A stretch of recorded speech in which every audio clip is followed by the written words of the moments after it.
ಶ್ರೀಗುರುಭ್ಯೋ ನಮಃ. ಹರಿ ಓಂ. ಶುದ್ಧಾನಂದೋರು ಸಂವಿದ್ಯುತಿಬಲಬಹುಲೌದಾರ್ಯವೀರ್ಯಾದಿದೇಹಂ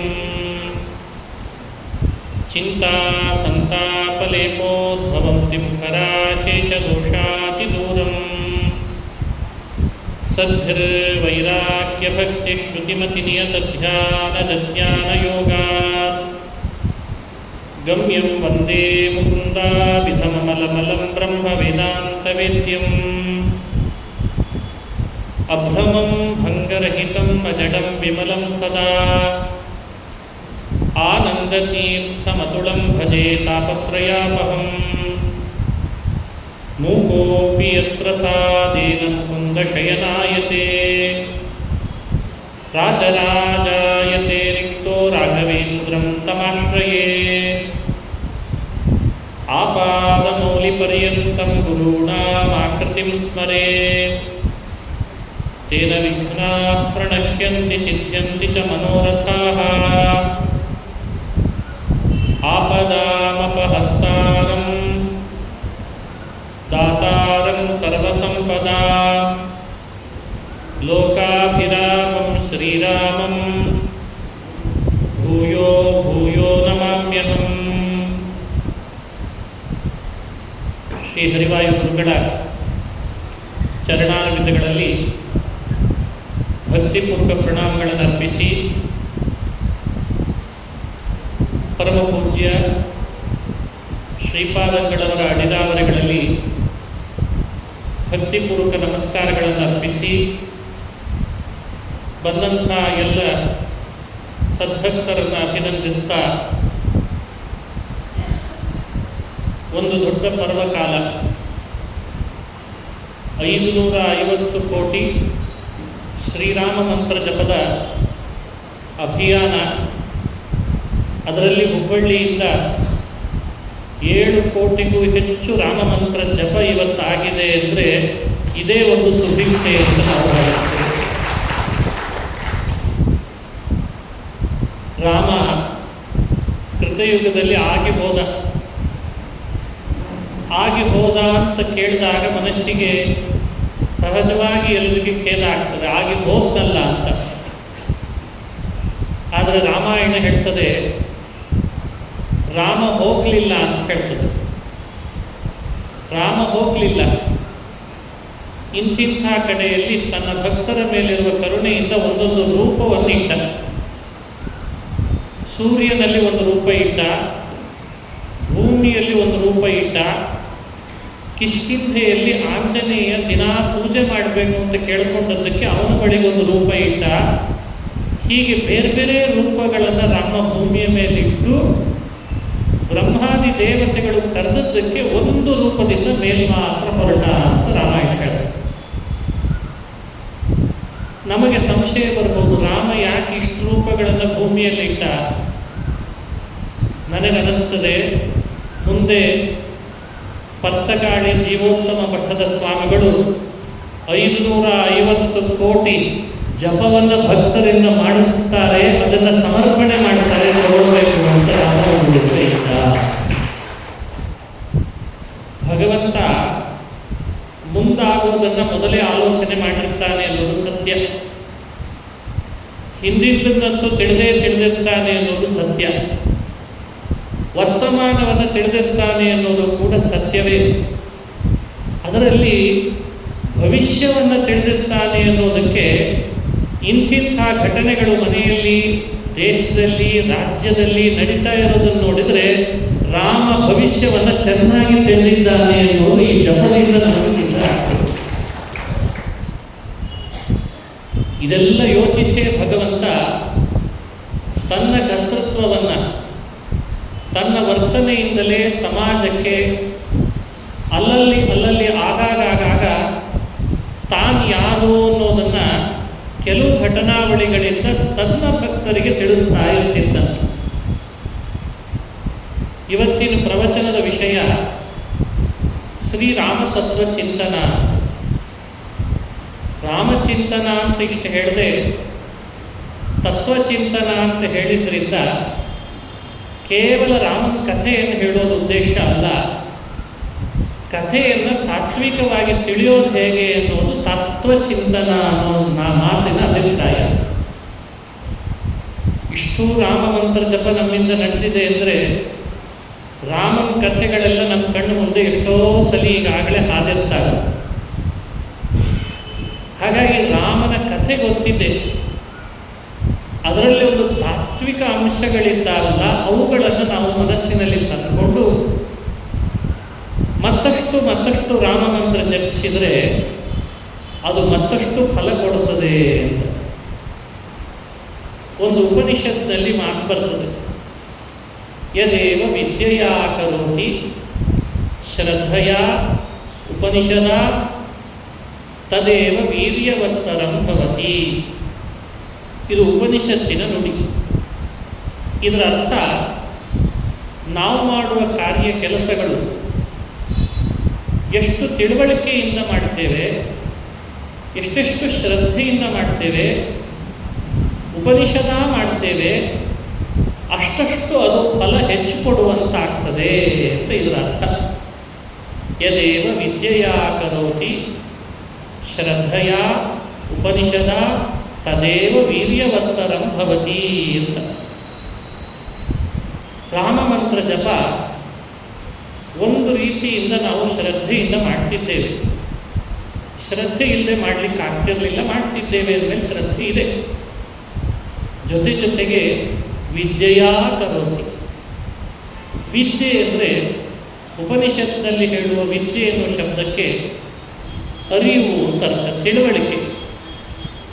ರಾಮ ಯಾರು, ರಾಮನನ್ನು ಹೇಗೆ ತಿಳಿಬೇಕು, ಹೇಗೆ ತಿಳಿಬಾರ್ದು, ಹೇಗೆ ತಿಳಿದ್ರೆ ಆ ಮಂತ್ರ ನಮಗೆ ಮತ್ತಷ್ಟು ಫಲಕಾರಿ ಆಗ್ತದೆ, ಇದನ್ನು ಅರ್ಥಕೊಂಡು ವಿದ್ಯೆಯಾ ಕರೋತಿ, ಅರಿವಿನ ಮೂಲಕವಾಗಿ ಆ ಭಗವಂತನ ಜಪ ಮಾಡಿ ಅವನಲ್ಲಿ ಸಮರ್ಪಣೆ ಮಾಡಬೇಕು. ಅದು ನಮಗೆ ಫಲ ಹೆಚ್ಚು ಕೊಡ್ತದೆ ಅಂತ ಆ ನಿಟ್ಟಿನಲ್ಲಿ ರಾಮತತ್ವವನ್ನು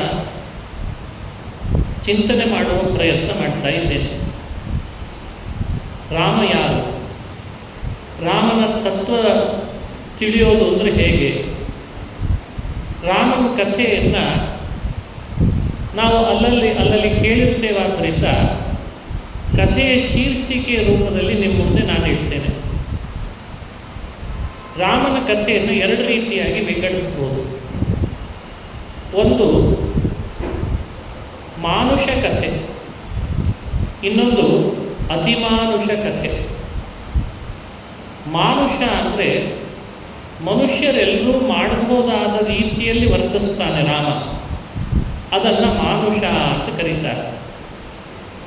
ಅದನ್ನು ಇವತ್ತಿನ ಭಾಷೆಯಲ್ಲಿ ರಾಮ ಅಂದರೆ humanity, human being is must, ಭೂಮಿಯಲ್ಲಿ ಬದುಕು ನಡೆಸ್ಕೊಳ್ಳುವವನು, ಹೀಗಿದ್ದರೆ ಮನುಷ್ಯ ಅಂತ ಒಂದು ವ್ಯವಸ್ಥೆ ಇದೆ. ಅದಕ್ಕೆ ಅನುಗುಣವಾಗಿ ರಾಮ ತನ್ನ ಚರಿತ್ರೆಗಳನ್ನು ತೋರಿಸ್ತಾನಲ್ಲ, ಇದು ಮಾನುಷ, ಮಾನವ, ಮಾನುಷ ಈ ಅರ್ಥದಲ್ಲಿ ಅದನ್ನು ಹೇಳ್ತಾರೆ. ಬಿ ಎ ಹೇಳಿದೆ, ಬಿ ರಾಮ ಅತಿಮಾನುಷ ಕಥೆಗಳನ್ನು ತೋರಿಸಿದ. ಅತಿಮಾನುಷ ಮನುಷ್ಯ ಸಾಮಾನ್ಯರಿಂದ ಅದನ್ನು ನಡೆಸಲಿಕ್ಕೆ ಸಾಧ್ಯವೇ ಇಲ್ಲ, ಅದನ್ನು ಅತಿಮಾನುಷ ಅಂತ ಹಿರಿಯರು ಕರೀತಾರೆ. ರಾಮ ಕೌಸಲ್ಯಲ್ಲಿ ಹುಟ್ಟಿದ, ಎಲ್ಲರೂ ಅವರವ್ರ ತಾಯಿಯರಿಂದ ಹುಟ್ಟುತ್ತಾರೆ. ರಾಮ ಅಂಬೆಗಾಲಿಟ್ಟ, ಎಲ್ಲ ಮಕ್ಕಳು ಅಂಬೆಗಾಲಿಡ್ತಾರೆ, ಮಾತನಾಡುವಾಗ ತೊದಲು ನುಡಿಗಳನ್ನು ಆಡ್ತಾರೆ, ಹಸಿವೆ ಆದಾಗ ಅಮ್ಮ ಅಮ್ಮ ಅಂತ ಹಸಿವೆ ಏನಾದರೂ ಕೊಡು ಅಂತ ಹಠ ಮಾಡ್ತಾರೆ. ರಾಮ ಇದನ್ನೆಲ್ಲ ಮಾಡಿದ ಅಂತ ಹೇಳುವ ಕಥೆಗಳು ಬರ್ತಾವಲ್ಲ, ಅದೆಲ್ಲ ಮಾನುಷ. ಕ್ಷತ್ರಿಯನಾಗಿದ್ದ,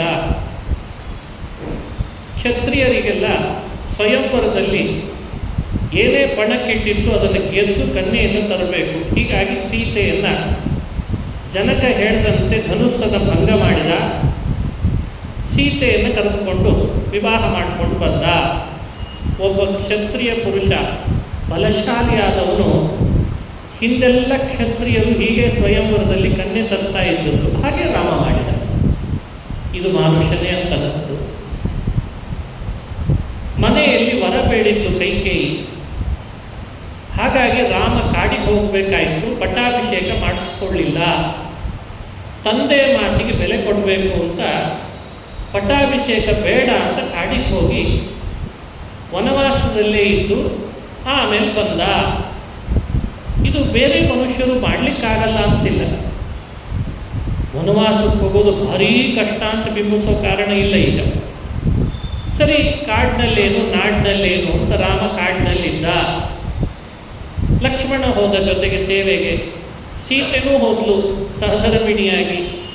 ಒಂದಿಷ್ಟು ದಿವಸ ವನದಲ್ಲಿ ವಿಹಾರ ಮಾಡಿಕೊಂಡು ಋಷಿಮುನಿಗಳ ಆಶ್ರಮಗಳನ್ನು ಸುತ್ತಾಡಿಕೊಂಡು ಕ್ಷೇತ್ರಗಳಿಗೆ, ನದಿಗಳಿಗೆ, ಗುಡ್ಡಗಾಡುಗಳಿಗೆ, ಇವಾಗೆಲ್ಲ ಸಿಟಿಯಲ್ಲಿದ್ದವರೆಲ್ಲ ತುಂಬ ಕಾಡಿಗೆ ಹೋಗ್ಲಿಕ್ಕೆ ಶುರು ಮಾಡಿದ್ದಾರೆ.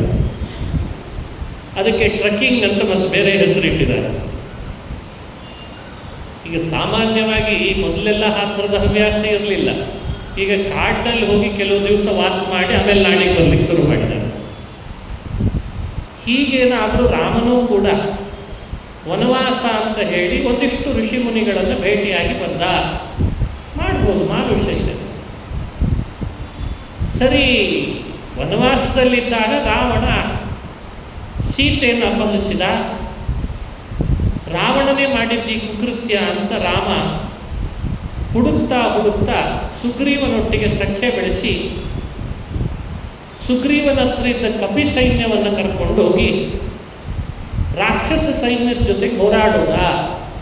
ಸರಿ, ಒಬ್ಬ ಶೂರ, ವೀರ, ಭಾರಿ ಬಲಶಾಲಿ, ಬುದ್ಧಿವಂತ ಅಂತ ಅನಿಸ್ಕೊಂಡವನು ತನ್ನ ಪತ್ನಿಯನ್ನು ಅಪಹರಣ ಮಾಡಿದ್ದಾರೆ ಅಂತಂದ ಮೇಲೆ ಒಬ್ಬ ರಾಜನ ಸೈನ್ಯದ ಸಹಾಯ ತಗೊಂಡು ಯುದ್ಧ ಮಾಡೋದು, ಇದೆಲ್ಲ ಆ ಕಾಲದಲ್ಲಿ ಕ್ಷತ್ರಿಯರಿಗೆ ಬಹಳ ಕಠಿಣ ಅಂತೇನು ಅನಿಸಲ್ಲ ಮೇಲ್ನೋಟಕ್ಕೆ. ಅವರವರ ಹತ್ರ ಇದ್ದ ಶಕ್ತಿ, ಬುದ್ಧಿ ಅವುಗಳನ್ನು ಪ್ರಯೋಗಿಸಿ ತನ್ನ ಪತ್ನಿಗಾಗಿ ಯುದ್ಧ ಮಾಡಿದ. ಶತ್ರು ಸೈನ್ಯ ಮಡಿದೋಯಿತು. ರಾವಣ, ಕುಂಭಕರ್ಣ ಎಲ್ಲ ಸತ್ತೋದು. ಪತ್ನಿಯನ್ನು ಮರಳಿ ತಂದ. ಸೈನ್ಯ ಕಟ್ಟಿದ ಅಂದರೆ ಸೈನ್ಯ ಸುಗ್ರೀವ ಕಟ್ಟಿದ. ರಾಮನಿಗಾಗಿ ಸೀತೆಯನ್ನು ಹುಡುಕುವಂತಾಯಿತು. ಸುಗ್ರೀವನಿಗೂ ಬೇಕಿತ್ತು ರಾಮನ ಸಖ್ಯ.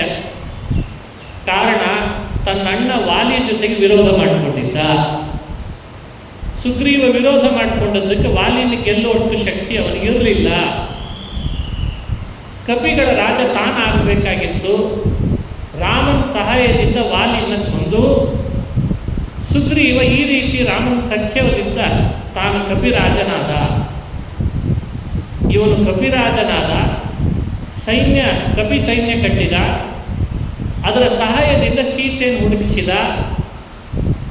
ಆಮೇಲೆ ರಾಕ್ಷಸರ ಸಂಹಾರ ಮಾಡಿ ಸೀತೆಯನ್ನು ಕರೆತಂದ.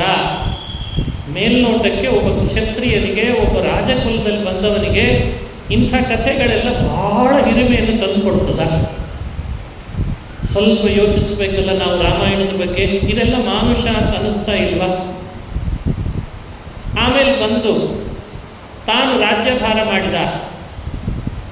ಭಾಗವತ, ರಾಮಾಯಣ, ಮಹಾಭಾರತಗಳೆಲ್ಲ ಈ ಕಥೆಗಳನ್ನು ಅಲ್ಲಲ್ಲಲ್ಲಿ, ರಾಮಾಯಣ ಅಂತೂ ವಿಸ್ತಾರವಾಗಿ ಈ ವಿಷಯವನ್ನು ಹೇಳ್ತದೆ.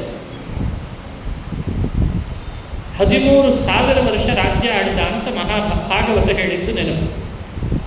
ಇರಲಿ, 10,000 ವರ್ಷ ಅಂತ ಕೆಲವು ಕಡೆ ಇದೆ. ಅಂತೂ ಸಾವಿರಾರು ವರ್ಷ ರಾಜ್ಯ ಆಡಿದ. ಆ ಕಾಲದಲ್ಲಿ ಕೃತಯುಗದೊಳಗೆ, ತ್ರೇತಾಯುಗದೊಳಗೆ, ದ್ವಾಪರದೊಳಗೆ ಆಯುರ್ಮಾನ ಜಾಸ್ತಿ, ಆಯುಷ್ಯ ಜಾಸ್ತಿ. ಹಾಗಾಗಿ ತ್ರೇತಾಯುಗದಲ್ಲಿ ರಾಮ ಅತಿ ಹೆಚ್ಚು ಆಯುಷ್ಯ ಎಲ್ರಿಗೂ ಇರ್ತಿತ್ತು. ಸಾವಿರಾರು ವರ್ಷ ರಾಜ್ಯ ಆಡಿದ. ರಾಜರಾದವರು ಅನೇಕ ರಾಜಸೂಯ, ಅಶ್ವಮೇಧ ಯಾಗ ಮಾಡ್ತಾ ಇದ್ರು. ರಾಮನು ಯಾಗ ಮಾಡಿದ.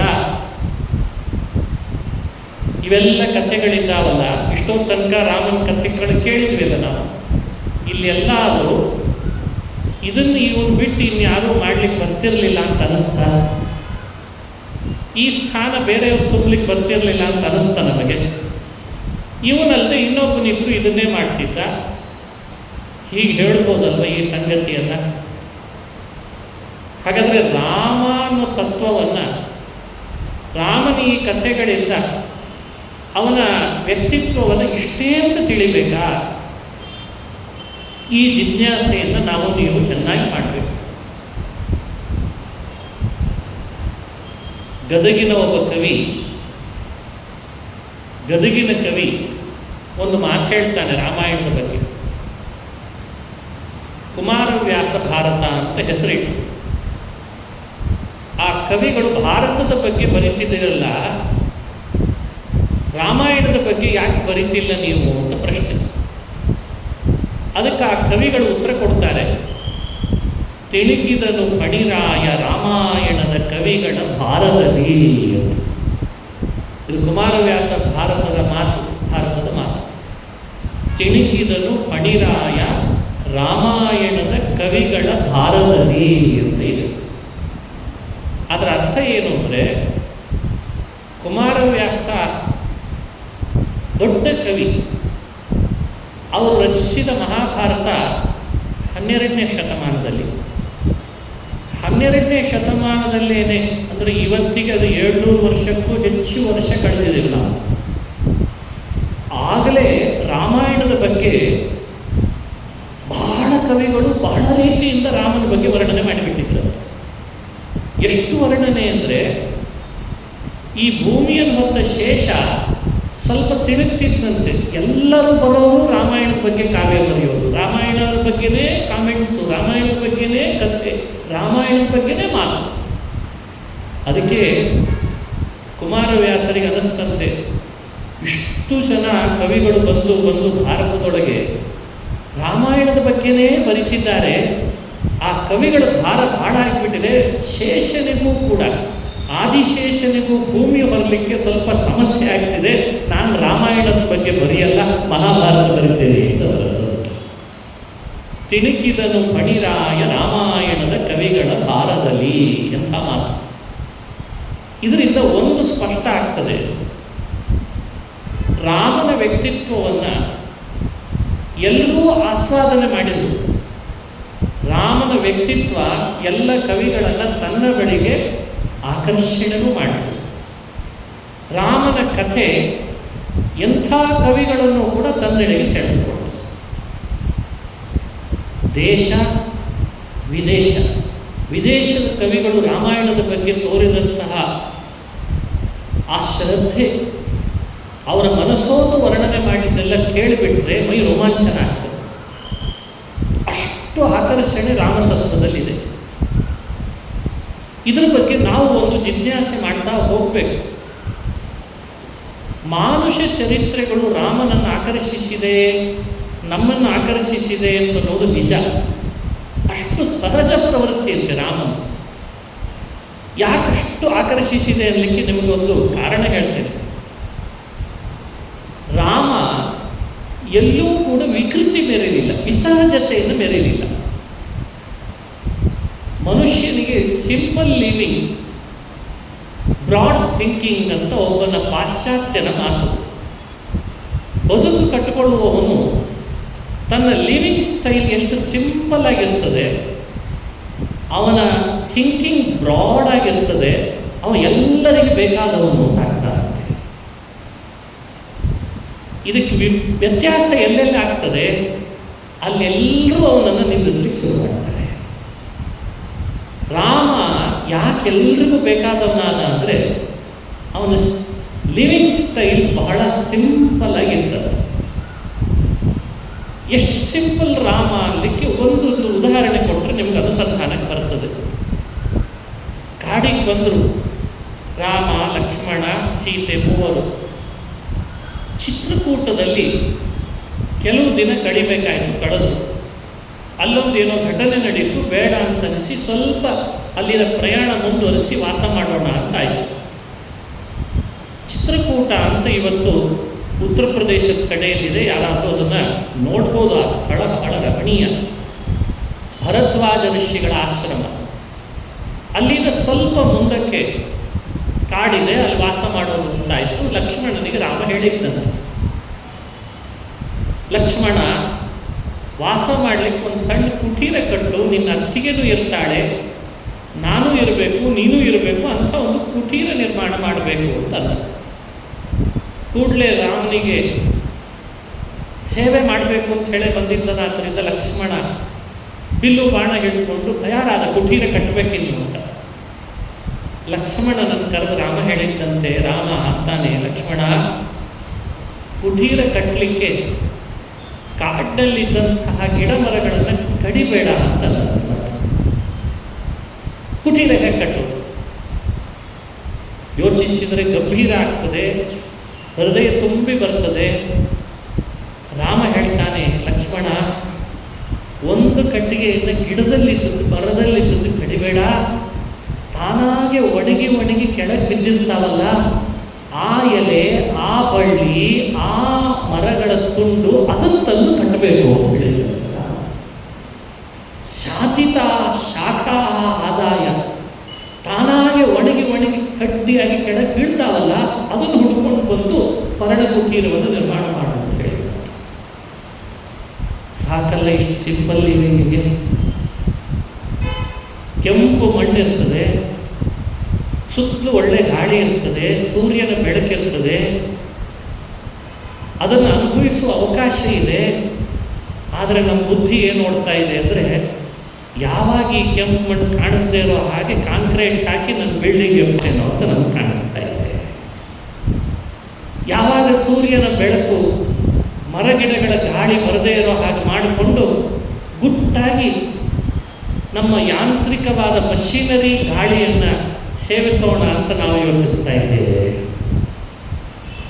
ರಾಮನ ಥಿಂಕಿಂಗ್, ರಾಮನ ಲಿವಿಂಗ್ ಯಾವತ್ತಿದ್ರೂ ಮನುಷ್ಯನಿಗೆ ಆದರ್ಶ ಅನ್ನಲಿಕ್ಕೆ ಸಣ್ಣ ಒಂದು ಅಂಶವನ್ನು ನಿಮ್ಮ ಜೊತೆಯಲ್ಲಿ ಪರ್ಣಕುಟೀರ ನಿರ್ಮಾಣ ಮಾಡುವ ಸಂದರ್ಭ, ಆ ಸಂದರ್ಭ ಸಾಕು ಅಂತ ನನಗನ್ನಿಸ್ತದೆ. ಹೀಗೆ ಮನುಷ್ಯನ ಬಾಳು ಬದುಕುಗಳು ಹುಟ್ಟಿನಿಂದ ಆರಂಭಿಸಿ ಯಾವುದರೊಟ್ಟಿಗೆ ತಾನು ಬೆಳೆದಿರ್ತಾನೋ, ಮುಂದೆ ದೇಹ ಬಿಟ್ಟು ಹೋದಾಗಲೂ ಅವನಿಗೆ ಯಾವ ವಿಕೃತಿಯೂ ಆಗದಂತೆ ಮಾಡಿಕೊಳ್ಳೋದೇ ದೊಡ್ಡ ಮನುಷ್ಯನ ಬದುಕು ಅಂತ ಅರ್ಥ. ದೇವರು ಕೊಟ್ಟ ಗಾಳಿ ಹೊರಗೆಷ್ಟು ಶುದ್ಧವೋ ದೇಹದ ಒಳಗೂ ಅಷ್ಟೇ ಶುದ್ಧ ಇರಬೇಕಂತ.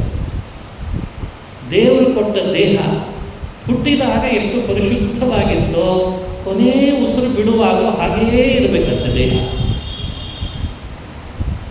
ಯಾವ ಅಂಗಗಳನ್ನು ಊನ ಮಾಡಿಕೊಳ್ಬೇಡ, ಯಾವ ಕೃತಕ ವ್ಯವಸ್ಥೆಗೂ ಸೇರ್ಪಡಬೇಡ. ಗಾಳಿನ, ನೀರನ್ನು, ರಕ್ತವನ್ನು, ಮಾಂಸವನ್ನು ವಿಕೃತಗೊಳಿಸಬೇಡ. ಹೇಗೆ ಹುಟ್ಟಿದಿ ಹಾಗೇ ಬಾಳಿ ಬದುಕಬೇಕು. ಇದು ರಾಮನ ಥಿಯರಿ. ರಾಮನ ನಡಿಗೆ ಹೇಗಿತ್ತು, ರಾಮನ ಉಡುಗೆ ಹೇಗಿತ್ತು, ಕಾಡಲ್ಲಿ ಹೇಗಿತ್ತು, ನಾಡಿನಲ್ಲಿ ಹೇಗಿತ್ತು. ನಡಿಗೆ ಉಡುಗೆಗಳು ಮನುಷ್ಯನಿಗೆ ಸ್ಫೂರ್ತಿ ರಾಮಂದು ಅಂತ ರಾಮಾಯಣ ಹೇಳ್ತದೆ. ಕಾಡಿನಲ್ಲಿದ್ದಾಗ ನಾರ್ಬಡಿ, ನಾಡಿಗೆ ಬಂದ ಮೇಲೆ ರಾಮ ರೇಷ್ಮೆ ವಸ್ತ್ರ, ಭಾರಿ ಅದ್ಭುತವಾದ ವಸ್ತ್ರ. ಅದನ್ನು ಎರಡನ್ನೂ ವಾಲ್ಮೀಕಿ ಋಷಿಗಳು ಸೆರೆ ಹಿಡಿತಾರೆ. ಕಾಡಿಗೆ ಬೇಕಾದ ವಸ್ತ್ರ, ನಾಡಿಗೆ ಬಂದರೆ ನಾಡಿಗೆ ಬೇಕಾದ ವಸ್ತ್ರ. ಎಲ್ಲೂ ವ್ಯರ್ಥ ಇಲ್ಲ, ಎಲ್ಲೂ ವ್ಯರ್ಥ ಇಲ್ಲ. ಕ್ಯಾಲ್ಕುಲೇಟೆಡ್ ಆಗಿ ರಾಮ ತನ್ನ ಬದುಕನ್ನು ಕಟ್ಟಿಕೊಂಡಿದ್ದ ಅಂತ ವಾಲ್ಮೀಕಿ ಋಷಿಗಳು ಹೇಳ್ತಾರೆ. ಬಹಳ ಅದ್ಭುತ, ಬಹಳ ಅದ್ಭುತ.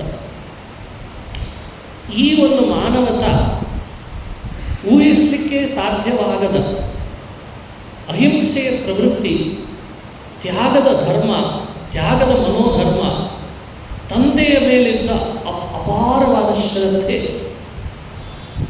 ಇದೆಲ್ಲ ರಾಮನೊಳಗೆ ಮೈಗೂಡಿಸಿಕೊಂಡದ್ದು ಸಹಜ. ಇದು ಮಾನುಷ. ಆದರೆ ಇದು ತತ್ವ ಅಲ್ಲ, ಇದು ತತ್ವ ಅಲ್ಲ. ನಮ್ಮ ಹಿರಿಯರು ನಮಗೆ ತತ್ವ ಅಂತ ಯಾವುದನ್ನು ಕರೆದರು? ಬರೀ ಮಾನವತೆಯ ದೃಷ್ಟಿ ಇಟ್ಟುಕೊಂಡೇ ರಾಮನನ್ನು, ರಾಮಾಯಣವನ್ನು ನಾವು ಎಳೆದು ಕೆಳಗೆ ತಂದು ಕೂರಿಸ್ತಾರೆ. ಅದೂ ಒಂದಿದೆ, ಅದಕ್ಕಿಂತ ಎತ್ತರದ್ದೊಂದಿದೆ ಅಲ್ಲ, ಅದು ತತ್ವ.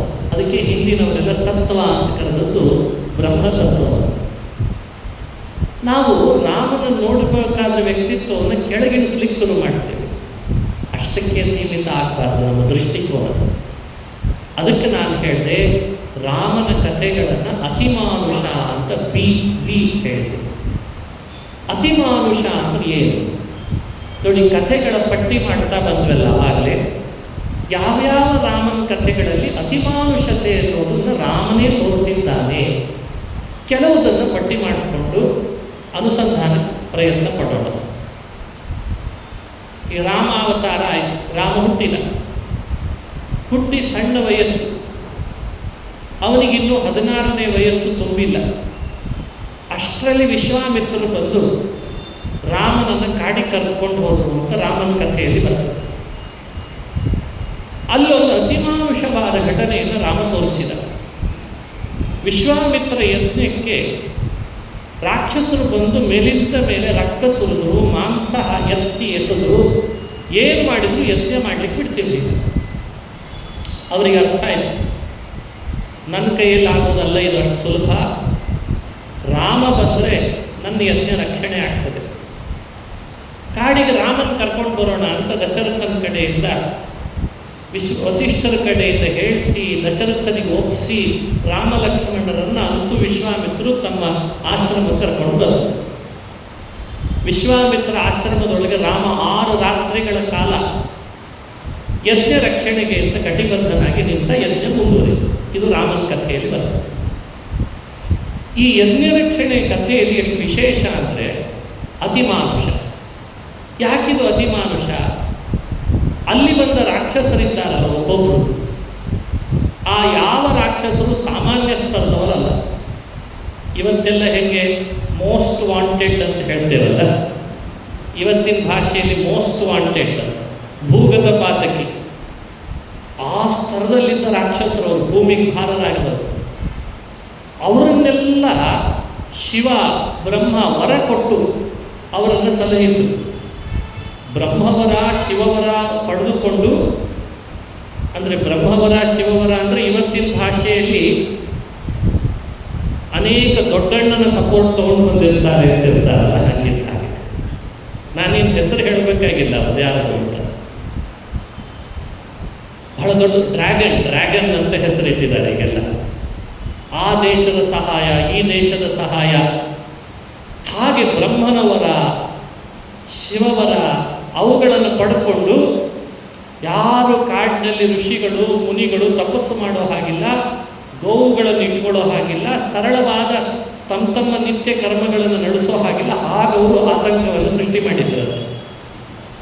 ಇಂಥ ಆತಂಕ ಸೃಷ್ಟಿ ಮಾಡ್ತಿದ್ದ ರಾಕ್ಷಸರನ್ನ ರಾಮ ಒಂದೊಂದು ಬಾಣದಿಂದ ಸೀಳಿ ಹಾಕಿದ ಅಂತ ರಾಮಾಯಣದಲ್ಲಿ ಬರ್ತದೆ.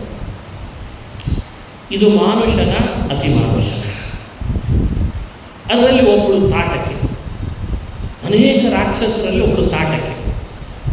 ಎಷ್ಟು ಎತ್ತರ ಇದ್ದು ಅವಳ ದುಷ್ಟತನ ಎಷ್ಟು ಅನ್ನಲಿಕ್ಕೆ ಒಂದು ಸಣ್ಣ ಉದಾಹರಣೆ. ವಿಶ್ವಾಮಿತ್ರರೊಟ್ಟಿಗೆ ರಾಮ ಲಕ್ಷ್ಮಣರು ಕಾಡಿನಲ್ಲಿ ಹೋಗ್ತಾ ಇರುವಾಗ ಒಂದು ದೊಡ್ಡ ಬೆಟ್ಟ ಕಂಡುತ್ತಂತೆ. ಬೇರೆ ಬೆಟ್ಟದ ಥರ ಇರಲಿಲ್ಲ.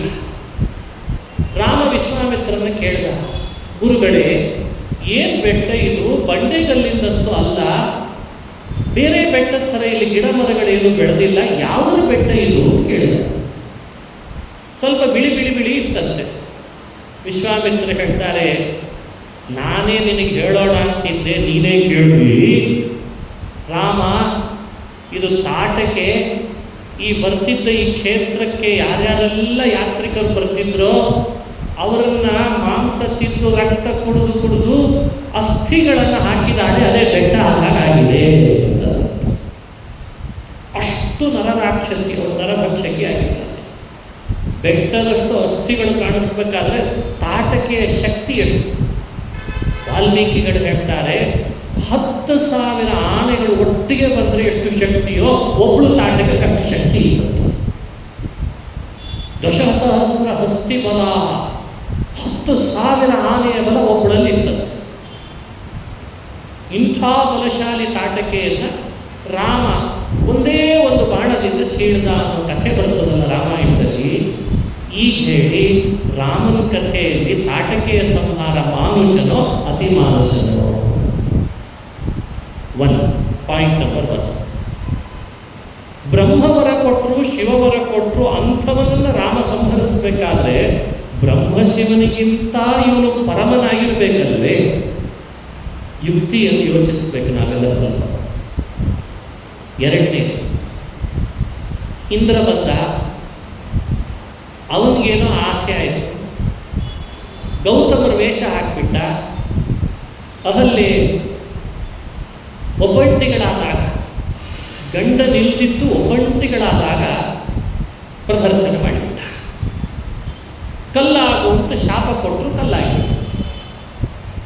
ಹೆಣ್ಣು ಕಲ್ಲಾದು, ಅಹಲ್ಯೆ ಕಲ್ಲಾದು. ಯಾರೂ ಅವಳನ್ನು ಪುನಃ ಮನೆಗೆ ತರಲಿಕ್ಕೆ ಅವಕಾಶ ಆಗ್ತಾ ಇಲ್ಲ. ಕಾಡಿನಲ್ಲಿದ್ದ ಎಲ್ಲ ಋಷಿಮುನಿಗಳ ಆಶ್ರಮದಲ್ಲಿ ವೇದದ ನಾದ, ಹೋಮ ಹವನಗಳ ಹೊಗೆ ಅಲ್ಲಲ್ಲಿ ನಡೀತಾ ಇದೆ. ಇದೊಂದು ಗೌತಮರ ಆಶ್ರಮ ಮಾತ್ರ ಬರಿದಾಗಿಬಿಟ್ಟಿದೆ. ಗುರುಗಳ ಜೊತೆಗೆ ರಾಮ ಅವರ ಆಶ್ರಮಕ್ಕೆ ಬಂದ, ಗೌತಮರ ಆಶ್ರಮಕ್ಕೆ. ಹಿಂದೆಲೆ ಘಟನೆಯನ್ನೆಲ್ಲ ವಿಶ್ವಾಮಿತ್ರರು ರಾಮನಿಗೆ ಹೇಳಿದರು. ಆ ಕಲ್ಲೆಲ್ಲಿದೆ ಅಂತ ಕೇಳಿದ ರಾಮ. ಇಲ್ಲಿದೆ ಅಂತ ತೋರಿಸಿದ ಕೂಡಲೇ ರಾಮ ಆ ಕಲ್ಲಿನ ಬಳಿಗೆ ಬಂದು ಕಾಲನ್ನು ಇಟ್ಟಂತೆ ಆ ಹೆಣ್ಣಾಗಿ ಎಲ್ಲರ ಮುಂದೆ ಮೂರ್ತಿಮತ್ತಾಗಿ ಅಹಲ್ಯೆ ನಿಂತಲಂತೆ. ಎಲ್ಲರ ಮುಂದೆ ನಿಂತಿದ್ದಾಳೆ ಅಹಲ್ಯೆ. ಗೌತಮರನ್ನು ಕರೆಸಿ ಪುನಃ ಅವರಿಬ್ಬರನ್ನ ಒಂದುಗೊಳಿಸಿದ ಅನ್ನೋ ಕಥೆ ಇದೇ ರಾಮಾಯಣದಲ್ಲಿ ಬರ್ತದಲ್ಲೇ. ರಾಮಾಯಣದ ಕಥೆಗಳನ್ನು ನೀವು ಆಲಿಸುವಾಗಲೇ ಬರುವ ಕಲ್ಲಾದ ಅಹಲ್ಯೆಯನ್ನು ಹೆಣ್ಣಾಗಿ ಮಾಡಿ ಗೌತಮರೊಟ್ಟಿಗೆ ಜೋಡಿಸಿದಂಥ ರಾಮನ ಕಥೆ ಇದೆಯಲ್ಲ, ಇಂದ್ರನ ಕೃತ್ಯ ಗೌತಮನ ಶಾಪ. ದೊಡ್ಡ ತಪಸ್ವಿಗಳು ಗೌತಮರು ಸಾಮಾನ್ಯ ಅಲ್ಲ, ಅವರ ಶಾಪ ಮೋಚನೆ ಮಾಡಿದ್ದೇನೆ, ಇನ್ನು ಕಲ್ಲಾಗಿರಬೇಡ ನೀನು, ಗೌತಮರೊಟ್ಟಿಗೆ ಇರಬೇಕು ಅಂತ ರಾಮ ಹೇಳಿದ ಕೂಡಲೇ ಗೌತಮರು ಮತ್ತು ಮಾತೇ ಆಡಲಿಲ್ಲ. 100 ವರ್ಷಗಳಷ್ಟು ಹಿಂದೆ ಕಲ್ಲು ಮಾಡಿದ್ದನ್ನು ಪುನಃ ಹೆಣ್ಣು ಮಾಡಿ ಅವರೊಟ್ಟಿಗೆ ಸಂಧಾನ ಮಾಡಿಸಿದಂಥ ರಾಮನ ಕಥೆ ಇದೆಯಲ್ಲ, ಇದು ಮಾನುಷನೋ ಅತಿ ಮಾನುಷನೋ ಯೋಚಿಸಬೇಕಲ್ಲ. ಅತಿ ಬುದ್ಧಿವಂತರಾದವರು, ಅದು ಭಾರತೀಯ ಕೆಲವು ಬುದ್ಧಿಜೀವಿಗಳು ಕಲ್ಲಾದವಳನ್ನೇ ಹೆಣ್ಣು ಮಾಡಿದ ರಾಮನ ಬಗ್ಗೆ ಬರೆಯುವಾಗ ಏನೇ ಆಗಲಿ ಸೀತೆಯನ್ನು ರಾಮ ಬಿಡಬಾರ್ದಾಗಿತ್ತಲ್ಲ ಅಂತ ಸೀತಾ ಪರಿತ್ಯಾಗವನ್ನ ಬ್ರೇಕಿಂಗ್ ನ್ಯೂಸ್ ಆಗಿ ಕೊಟ್ರಲ್ಲ, ಇದು ನಮ್ಮ ಭಾರತದ ವಿಪರ್ಯಾಸ ಅಂತ ನನಗೆ ಅನಿಸುತ್ತೆ. ಮನುಷ್ಯನಿಗೆ ವಿಮರ್ಶಕ ದೃಷ್ಟಿ ಬೇಕು, ಆದರೆ ವ್ಯಕ್ತಿತ್ವವನ್ನು ಸರಿಯಾಗಿ ತಿಳಿದು ಆಮೇಲೆ ವಿಮರ್ಶೆ ಮಾಡಬೇಕು. ಅರ್ಧಮರ್ಧ ತಿಳಿದು ಸೀತೆ ಪರಿತ್ಯಜಿಸಿದ ರಾಮ ಅಂತ ಅವನನ್ನು ದೂರದೊಡದಲ್ಲ, ಒಬ್ಬಳು ಕಲ್ಲಾದವನನ್ನ ಹೆಣ್ಣು ಮಾಡಿ ಗೌತಮರ ಜೊತೆಗೆ ಸೇರಿಸಿದ್ನಲ್ಲ, ಆ ಅದ್ಭುತವಾದ ಅತಿಮಾನುಷ ಶಕ್ತಿಯನ್ನು ಚಿಂತಿಸೋದಿದೆಯಲ್ಲ, ಇದು ತತ್ವ ಅಂತ ಹೇಳ್ತಾರೆ. ಹೀಗೆ ವಿಮರ್ಶೆ ಮಾಡಿ, ಈ ವಿಮರ್ಶೆಯಲ್ಲಿ ಆಧ್ಯಾತ್ಮಿಕತೆ ಸೇರ್ತದೆ, ಅದನ್ನು ಮುಂದೆ ತೋರಿಸ್ಲಿಕ್ಕಿದೆ. ಹಾಗಾಗಿ ಕಲ್ಲನ್ನು ಹೆಣ್ಣು ಮಾಡುವುದಷ್ಟು ಸುಲಭ ಅಲ್ಲ. ಇಲ್ಲಿ ಭಾವುಕತೆ ಇದೆ, ಇಲ್ಲಿ ಒಂದು ಕೌಟುಂಬಿಕ ಬದುಕಿದೆ, ಇಲ್ಲೊಂದು ದೇವತಾ ಶಕ್ತಿ ಇದೆ. ಎಲ್ಲವನ್ನೂ ಒಳಗೊಂಡ ಒಂದು ಅದ್ಭುತವಾದ ಕಥೆ ಅಂದರೆ ಅಹಲ್ಯ ಉದ್ಧಾರ. ಇಡೀ ರಾಮಾಯಣದ ಎಪಿಸೋಡ್ಗಳಲ್ಲಿ ಅಹಲ್ಯ ಉದ್ಧಾರ ಅನ್ನೋದು ಎಕ್ಸ್ಟ್ರೀಮ್ ಆದಂತಹ ಅದ್ಭುತವಾದ ಕಥೆ. ಅದನ್ನು ಯೋಚಿಸಿದಷ್ಟು ಏನ್ ರಾಮ ಅಂತ ಅನಿಸ್ಲಿಕ್ಕೆ ಶುರು ಆಗ್ತದೆ. ಅದನ್ನು ಅಧ್ಯಯನ ಮಾಡಬೇಕು, ಪಾರಾಯಣ ಮಾಡಬೇಕು, ಆ ಕಥೆಗಳನ್ನು ಯೋಚಿಸಬೇಕು. ರಾಮ ಅಹಲ್ಯೆಯನ್ನು ಉದ್ಧರಿಸಿದ ಕಥೆ ಬಹಳ ಅದ್ಭುತ. ಎರಡಾಯ್ತು. ಹೀಗೆ ರಾಮ ಮುಂದುವರಿಸಿದ ಅವನ ಪ್ರಯಾಣದಲ್ಲಿ ಆಗಲೇ ತಿಳಿಸಿತಲ್ಲ, ಸೀತೆಯ ಸ್ವಯಂವರದಲ್ಲಿ ತಾನು ಸೀತೆಯನ್ನು ಕರೆದುಕೊಂಡು ಬಂದ. ಅಷ್ಟಕ್ಕೆ ಕಥೆ ರಾಮಾಯಣ ಹೇಳಲ್ಲ. ವಾಲ್ಮೀಕಿಗಳು ಆ ಸ್ವಯಂವರದಲ್ಲಿ ಜನಕರಾಜ ಇಟ್ಟ ಬಿಲ್ ಇತ್ತಲ್ಲ, ಅದು ಆ ಬಿಲ್ಲಿನ ವಿವರಣೆ ಕೊಟ್ಟಿದ್ದಾರೆ ಹಿರಿಯರು.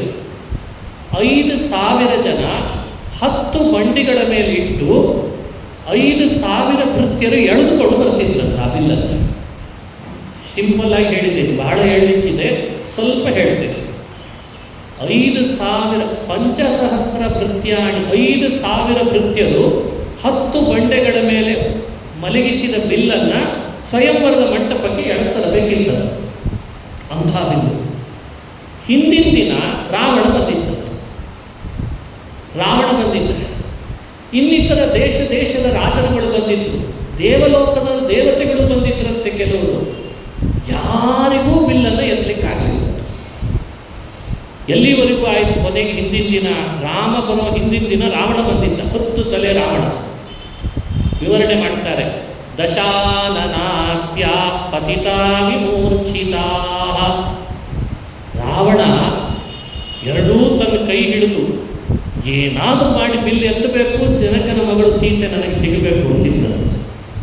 ಅದನ್ನು ಅಡಗಾಡಿಸಿದ ಕೊನೆಗೆ ಮೈಯೆಲ್ಲ ಬೆವರು ಬಂದು ಮೂರ್ಛೆ ಬಂದು ತಲೆ ತಿರುಗಿ ಕೆಳಗೆ ಬಿದ್ದು ಹೋಗ್ತಂತೆ ರಾವಣ. ದಶಾನನಾತ್ಯ ಪತಿತಾ ವಿಮೂರ್ಛಿತ. ಹೀಗೆ ರಾವಣ ಕೆಳಗೆ ಬಿದ್ದ ಕಥೆ ಹಿರಿಯರು ನಮಗೆ ಹೇಳ್ಕೊಡ್ತಾರೆ. ಇದರಿಂದ ಏನು ಅರ್ಥ ಆಯಿತು? ರಾವಣನಿಗೂ ಆಗದ, ದೇವತೆಗಳ ಕೈಯಲ್ಲಿ ಎತ್ತಲಿಕ್ಕಾಗದ, ಕಿನ್ನರರು ಗಂಧರ್ವರು ಯಕ್ಷರ ಕೈಯಲ್ಲಿ ಎತ್ತಲಿಕ್ಕಾಗದ, ಮನುಷ್ಯರ ಕೈಯಲ್ಲಂತೂ ಸರಿನೇ ಸರಿ ಎತ್ತಲಿಕ್ಕಾಗದ ಬಿಲ್ಲನ್ನು ರಾಮ ಎತ್ತಿದ, ಅನಾಯಾಸೇನ ಮುರಿದ. ಅದಕ್ಕೊಂದು ಉದಾಹರಣೆ ಕೊಡ್ತಾರೆ ಹಿರಿಯರು, ನಿಮಗೆ ನೆನಪಿರಲಿ ಅಂತ ಹೇಳ್ತೀನಿ. ಹೇಗಿತ್ತು ರಾಮ ಕೈಯಲ್ಲಿ ಬಿಲ್ಲು ಎತ್ತಿದ್ದು, ಅದಕ್ಕೆ ಹಗ್ಗ ಕಟ್ಟಿದ್ದು, ಅದನ್ನು ಕೈಯಲ್ಲಿ ಮುರಿದದ್ದು ನೋಡ್ಲಿಕ್ಕೆ ಹೇಗಿತ್ತು ಅದು ಅಂದರೆ, ಈ ಕಬ್ಬಿನ ಜಲ್ಲೆ ಆನೆ ಸೊಂಡಲ್ ಕೈಗೆ ಸಿಕ್ಕರೆ ಹೆಂಗಾಗ್ತದೋ ರಾಮನ ಕೈಗೆ ಸಿಕ್ಕಾಗ ಹಾಗಾಗಿತ್ತು ಅಂತ ಉದಾಹರಣೆ ಕೊಡ್ತಾರೆ. ಶತಮನ್ಯು ಕುಂಜರ. ಕಬ್ಬಿನ ಜಲ್ಲೆ ಆನೆ ಸೊಂಡಲ್ ಕೈಗೆ ಸಿಕ್ಕರೆ ಏನಾಗ್ತದೆ? ಆಗ ತಾನೇ ಯೌವನ ಕಾಲಿಟ್ಟ ರಾಮಚಂದ್ರ, ದಷ್ಟಪುಷ್ಟವಾದ ನೀಳವಾದ ಕಾಯ. ವಿಶ್ವಾಮಿತ್ರರು ಹೇಳಿದರು, ರಾಮ ಬಿಲ್ಲನ್ನು ಈಗಲೇ ನೀನು ಹಿದಗೇರಿಸಬೇಕು ಅಂತ. ನೇರ ಹೋಗಿ ಎಡಗೈಯಲ್ಲಿ ಎತ್ತಿದ್ರು. ಸಲೀಲ ಮುದ್ರತ್ಯ ವಾಮೇನ ಕರೇಣ. ಎಡಗೈಯಿಂದ ಎತ್ತಿದ್ದಂತೆ ರಾಮ. ಯಾರನ್ನು ನೋಡಿದ? ಅದನ್ನು ಹೇಳ್ತಾರೆ ವಾಲ್ಮೀಕಿಗಳು. ಯಾರನ್ನು ನೋಡಿದ? ಎತ್ತಿದ ಕೂಡಲೇ ಮೊದಲು ವಿಶ್ವಾಮಿತ್ರರನ್ನು ನೋಡಿದ್ದಂತೆ. ಸೀತೆಯನ್ನು ನೋಡಲಿಲ್ಲ ಅಂತಾರೆ ಅಷ್ಟರಲ್ಲಿ ವಾಲ್ಮೀಕಿಗಳು. ನನ್ನ ಗುರುಗಳು ಕರ್ಕೊಂಡು ಬಂದಿದ್ದಾರೆ, ಅವರ ಸೇವೆ ಅವರು ಆದೇಶ ಮಾಡ್ತಿದ್ದಾರೆ. ಎತ್ತಿದ, ಅವರು ಕಣ್ಸೊನ್ನೆ ಮಾಡಿದರು, ಮುರಿ ಅಂತ ಮುರಿದು ಬಿಟ್ಟ. ಅದು ಕೊಟ್ಟದ್ದು ಯಾರು? ರಾಮಾಯಣ ಹೇಳ್ತದೆ, ಜನಕ ರಾಜ 1000 ವರ್ಷ ತಪಸ್ಸು ಮಾಡಿದ್ದಂತೆ. ಬ್ರಹ್ಮದೇವರು ಪ್ರತ್ಯಕ್ಷರಾದರು. ಏನು ಬೇಕು ನಿನಗೆ ಮರ? ಬಹಳ ಸುಂದರಳಾದ ಮಗಳು ಹುಡ್ತಾಳಲ್ಲ ನನಗೆ, ಅವಳನ್ನು ರಕ್ಷಿಸ್ಕೊಳ್ಬೇಕಾದ ಜವಾಬ್ದಾರಿ ಇದೆ. ಒಂದು, ವಿಷ್ಣುವಿಗೆ ಕೊಟ್ಟು ವಿವಾಹ ಮಾಡಬೇಕು ಅಂತ ಆಸೆ ಇದೆ. 2, ಅದಕ್ಕೆ ನೀವೇನಾದರೂ ವರ ಕೊಡ್ರಿ ಅಂತ ಕೇಳಿದ್ರಂತೆ. ಬ್ರಹ್ಮದೇವರು ಈ ಬಿಲ್ಲನ್ನು ಕೊಟ್ಟಿದ್ರಂತೆ. ಈ ಬಿಲ್ ಕೊಟ್ಟಿದ್ರು. ಈ ಬಿಲ್ ಕೊಟ್ಟದ್ದಕ್ಕೆ ಹೇಳಿದ್ರಂತೆ, ಈ ಬಿಲ್ಲನ್ನು ಯಾವ ದೇವತೆಯೂ ಎತ್ತಲಿಕ್ಕೆ ಸಾಧ್ಯ ಇಲ್ಲ. ಇದನ್ನು ಎತ್ತಬೇಕಾದ್ರೆ ಕೆಳಗಡೆಗೆ ವಿಷ್ಣುನೇ ಬರಬೇಕು. ಹೇಗೆ ಹೇಳಿದ್ರು ಬ್ರಹ್ಮದೇವರು ಅಂದರೆ, ಹಿಂದೆ ಬಿಲ್ಲು 2 ಸೃಷ್ಟಿ ಮಾಡಿದ್ರಂತೆ. ಅದು ಒಬ್ಬ ಋಷಿಗಳು ತಪಸ್ಸು ಮಾಡಿದಾಗ ಅವ್ರ ತಪಸ್ಸಿನ ಹುತ್ತ ಬೆಳೆದಿತ್ತು. ತಪಸ್ಸು ಮಾಡಲಿಕ್ಕೆ ಹೋದಾಗ ಆ ಹುತ್ತದ ಮೇಲ್ಭಾಗದಲ್ಲಿ ಒಂದು ಬಿದಿರು ಗಿಡ ಬೆಳೆದಿತ್ತು, ಬಿದಿರು ಬೊಂಬಿನ ಗಿಡ. ಬ್ರಹ್ಮದೇವರು ಆ ಬಿದಿರು ಬೊಂಬುಗಳನ್ನು ತರಿಸಿ 2 ಬಿಲ್ಲು ತಯಾರು ಮಾಡಿದ್ರಂತೆ. ಒಂದರ ಹೆಸರು ಪಿನಾಕ, ಇನ್ನೊಂದರ ಹೆಸರು ಶಾರ್ಗ. ಇವೆಲ್ಲ ಕಥೆಗಳು ಗೊತ್ತಿದ್ರೆ ನಮಗೆ ಇದರ ಮಹಿಮೆ ಅರ್ಥ ಆಗ್ತದೆ. ಆ ಪಿನಾಕ ಮತ್ತು ಶಾರ್ಗ ಅನ್ನೋ ಬಿಲ್ಲುಗಳನ್ನು ತಯಾರು ಮಾಡಿಸಿದ್ದಂತೆ ಹಿಂದೆ. ಶಾರ್ಗ ಅನ್ನೋ ಬಿಲ್ಲು ಪಿನಾಕ ಬಿಲ್ಲಿಗಿಂತ 10 ಪಟ್ಟಲ್ಲ 100 ಪಟ್ಟು ಬಲಶಾಲಿಯಾದ ಬಿಲ್ಲದು, ಭಾರವಾದ ಬಿಲ್ಲು. ಅದು ಕೇವಲ ವಿಷ್ಣು ಮಾತ್ರ ಎತ್ತಬಹುದಾದ ಬಿಲ್ಲು. ಹೀಗೊಂದು ಅಪೂರ್ವವಾದ ಬಿಲ್ಲಿದೆ ಜನಕ, ನಿನಗದನ್ನು ಕೊಟ್ಟಿರ್ತೇನೆ. ಯಾವ ದೇವತೆಗಳು ಏನು ಮಾಡಿದ್ರು ನಿನ್ನ ಈ ಬಿಲ್ಲನ್ನು ಎತ್ತಲಿಕ್ಕಾಗಲ್ಲ. ಅದಕ್ಕೆ ಹೇಳಿದ್ರಂತೆ ಬ್ರಹ್ಮದೇವರು, ಕೈಗೆ ಇದನ್ನು ಕೊಡಲಿಕ್ಕಾಗಲ್ಲ. 5000 ಜನ ಬರಬೇಕು, ಅದನ್ನು ಎಳ್ಕೊಂಡು ಹೋಗಬೇಕಾದ್ರೆ ನೋಡು, ಆ 10 ಬಂಡೆಗಳ ಮೇಲೆ ಮಲಗಿಸಿರ್ತೇನೆ. ಕೇವಲ ಎಳ್ಕೊಂಡು ಹೋಗ್ಲಿಕ್ಕಷ್ಟೇ ವರ ಕೊಟ್ಟಿರ್ತೇನೆ, ಎತ್ತಲಿಕ್ಕೆ ಯಾರ ಕೈಯಲ್ಲಿ ಆಗಲ್ಲ ಅಂತಿದ್ರಂತೆ. ಅದನ್ನು ರಾಮಾಯಣ ಹೇಳಿದೆ. ಟ್ರಾನ್ಸ್ಪೋರ್ಟೇಷನ್ ಬಹಳ ಮುಖ್ಯ ಅಲ್ಲ. ವರ ಏನೋ ಪಡ್ಕೊಂಡ್ಬಿಟ್ಟ, ಅವನೇ ಎತ್ತಿದ ಅಂದರೆ ಮತ್ತೆ ಎತ್ತು ಮುಗಿದೋಯ್ತು, ವರ ಹೇಗೆ ಕೊಟ್ಟರು ಅಂತ ಪ್ರಶ್ನೆ ಮಾಡ್ತಾರೆ.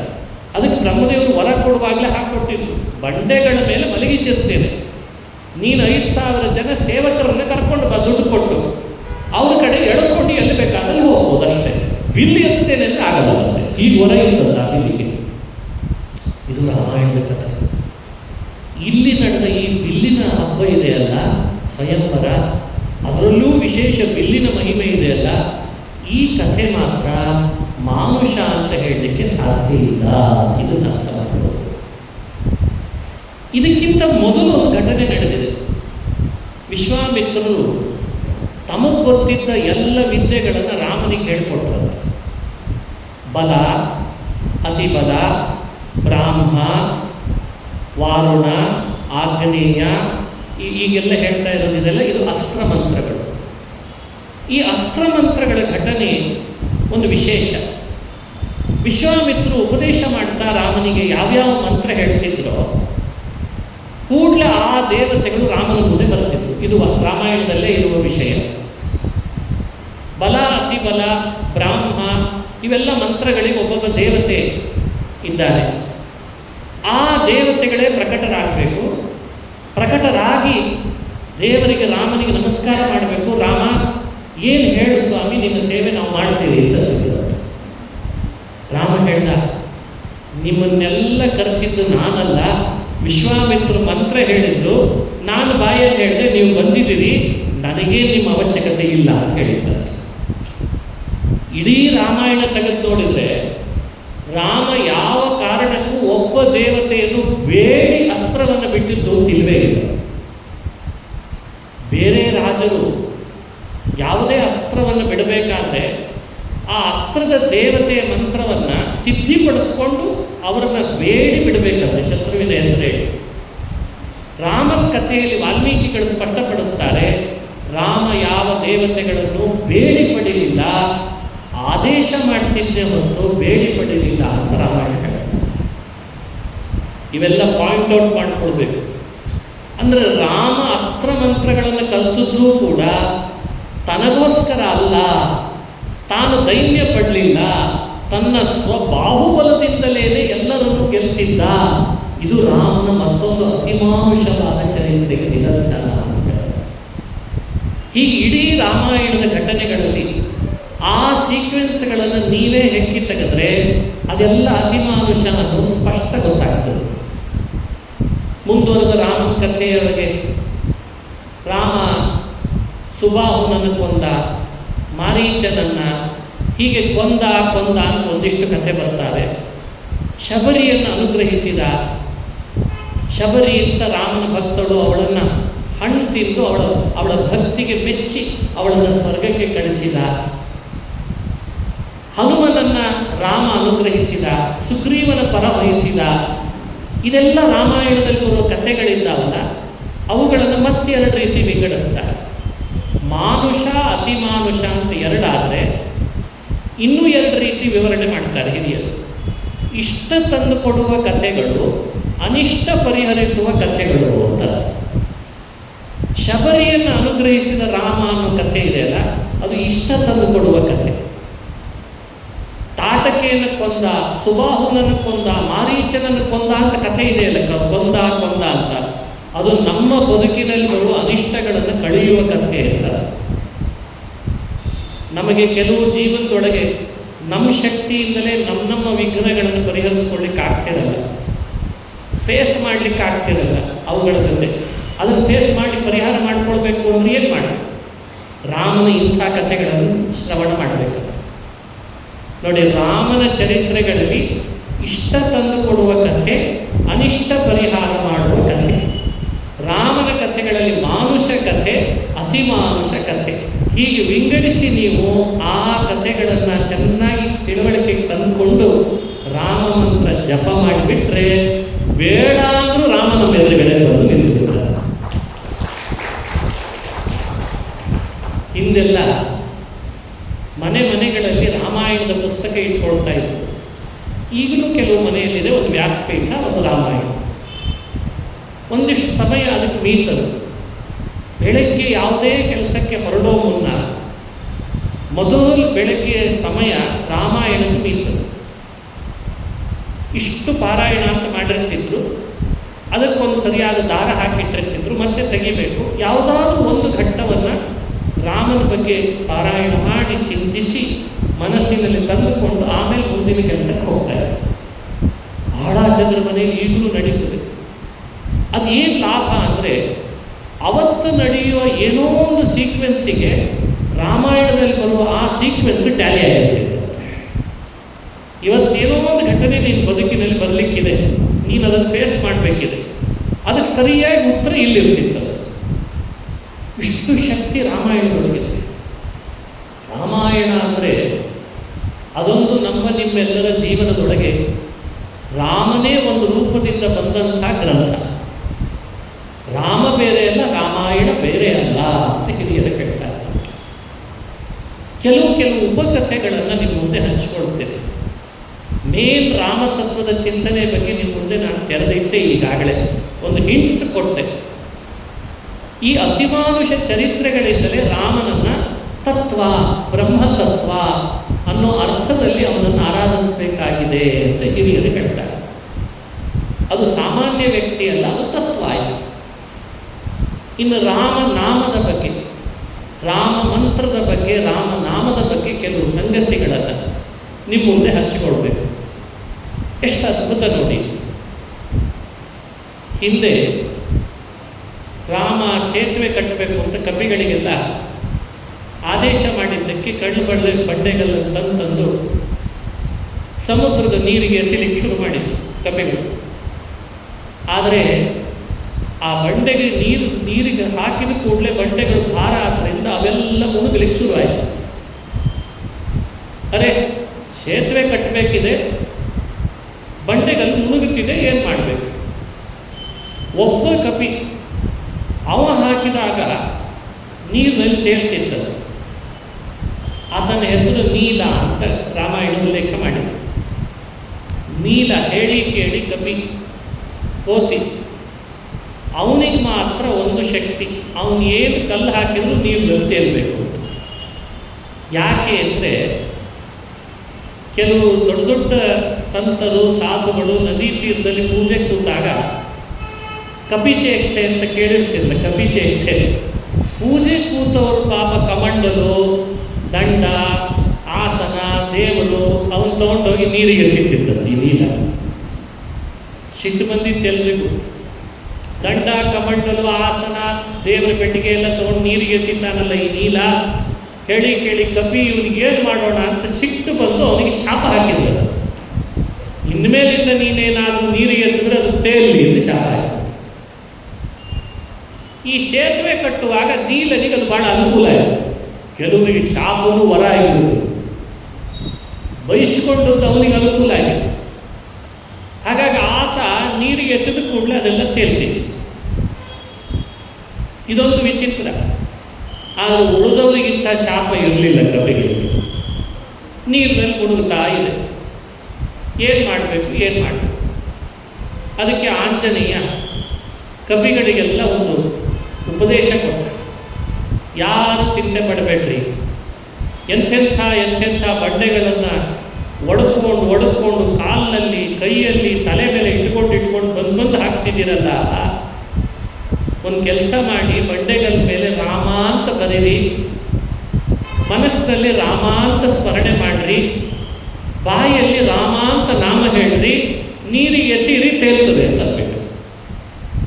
ಸರಿ ಎಂದು ಎಲ್ಲ ಬಂಡೆಗಳು ತರೋದು, ರಾಮ ಅಂತ ಅನ್ನೋದು, ಬಂಡೆಗಳು ಹಾಕೋದು, ತೇಲೋದು, ಬಂಡೆಗಳು ಹಾಕೋದು, ತೇಲೋದು ಆಯಿತು. ಈ ವಿಷಯ ಲಂಕೆಯಲ್ಲಿದ್ದ ರಾವಣನಿಗೆ ಗೊತ್ತಾಯಿತು. ಯಾರೋ ರಾಕ್ಷಸರು ಹೋಗಿ ಹೇಳಿದ್ರು, ರಾಮ ಸೇತುವೆ ಕಟ್ಟಲಿಕ್ಕೆ ಶುರು ಮಾಡಿದ್ದಾನೆ. ಸಮುದ್ರಕ್ಕೆ ಹ್ಯಾಕೆ ಸೇತುವೆ ಕಟ್ತಾನೆ ರಾಮ ಅಂದ ರಾವಣ. ಇಲ್ಲ ಬಂಡೆಗಳು ತಂದು ಹಾಕ್ತಿದ್ದಾರೆ ನೀರೊಳಗೆ. ಕಪಿಗಳು ರಾಮ ರಾಮ ಅಂತ ಕೂಗಿ ಹಾಕ್ತಿದ್ದಾರೆ. ಅದು ರಾಮನಾಮದ ಶಕ್ತಿಯಂತೆ. ಲಂಕೇಶ್ವರ, ರಾಮ ನಾಮ ಹೇಳಿ ಬಂಡೆಗೆಲ್ಲ ಹಾಕಿದರೆ ತೇಲ್ತಾ ಇದೆ ಅಂತ ನೋಡು, ಏನು ಶಕ್ತಿ ರಾಮಂದು, ನಿಂದಷ್ಟಿಲ್ಲ ಬಿಡು ಬೇರೆ ಅಂದ್ಬಿಟ್ಟಿದೆ. ಅದು ಅವನಿಗೆ ಸಿಟ್ಟು ಬಂತು.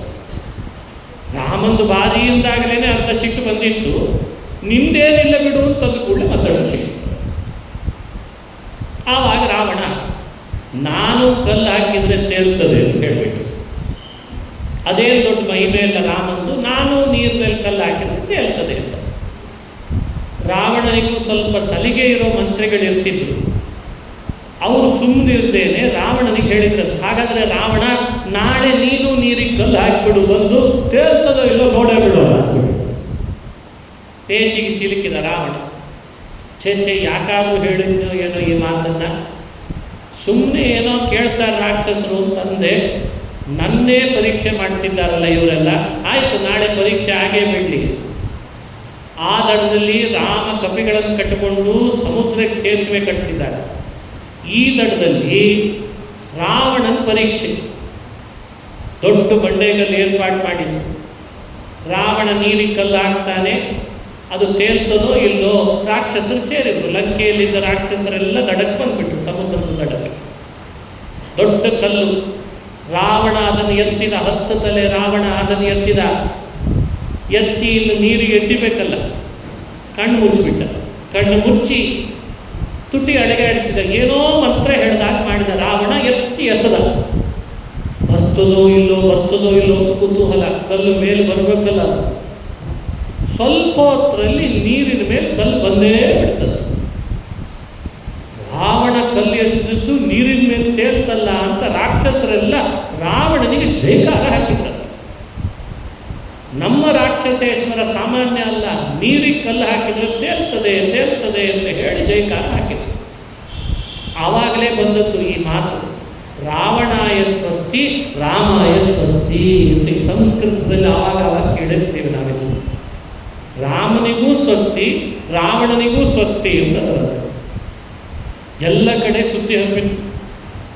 ಅಂತಃಪುರದಲ್ಲಿ ಮಂಡೋದರಿ ರಾವಣನ ಪತ್ನಿ, ಅವಳಿಗೆ ಈ ವಿಷಯ ಮುಟ್ತಂತೆ. ಯಾರೋ ಬಂದು ಹೇಳಿದ್ರು, ನೋಡಿ ಇವತ್ತು ರಾವಣನ ಪರೀಕ್ಷೆ ಆಯಿತು, ಬಲ ಪರೀಕ್ಷೆ, ಹಾಕಿದ ಕಲ್ಲು ನೀರಿನಲ್ಲಿ ತೇಲ್ಬಿಡ್ತಂತೆ ಮಂಡೋದರಿ ಅಂತ ಯಾರೋ ಸ್ನೇಹಿತೆ ಬಂದು ಹೇಳಿಬಿಟ್ರು.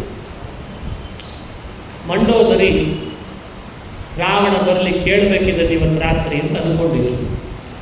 ರಾತ್ರಿ ಆಯಿತು, ಅಂತಃಪುರಕ್ಕೆ ಮಂಡೋದರಿ ಮನೆಗೆ ಬಂದಾಗ ರಾವಣ ಭಾರೀ ಆನಂದದಲ್ಲಿ ತೇಲಾಡ್ತಾ ಇದ್ದ, ಯಾಕಂದರೆ ಕಲ್ಲು ತೇಲ್ಬಿಟ್ಟಿತ್ತಲ್ಲ. ಆದರೆ ರಾವಣನ ಮುಖದಲ್ಲಿ ಭಾರೀ ಹಾರಾಟ ಇರಲಿಲ್ಲ. ಮನಸ್ಸಿನಲ್ಲಿ ಏನೋ ಅನ್ಕೋತಾ ಇದ್ದ, ಕೈ ಹೀಗೆ ಒಸಕ್ತಿದ್ದ, ತಲೆ ಏನೇನೋ ಮಾಡ್ಕೊತಿದ್ದ.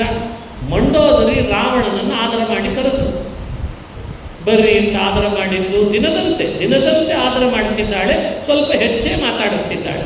ಏನಿವತ್ತು ಮುಖದಲ್ಲೇನೋ ಬೇರೆ ಕಡೆ ಬಂದಿದೆ ಅಂದಂತ.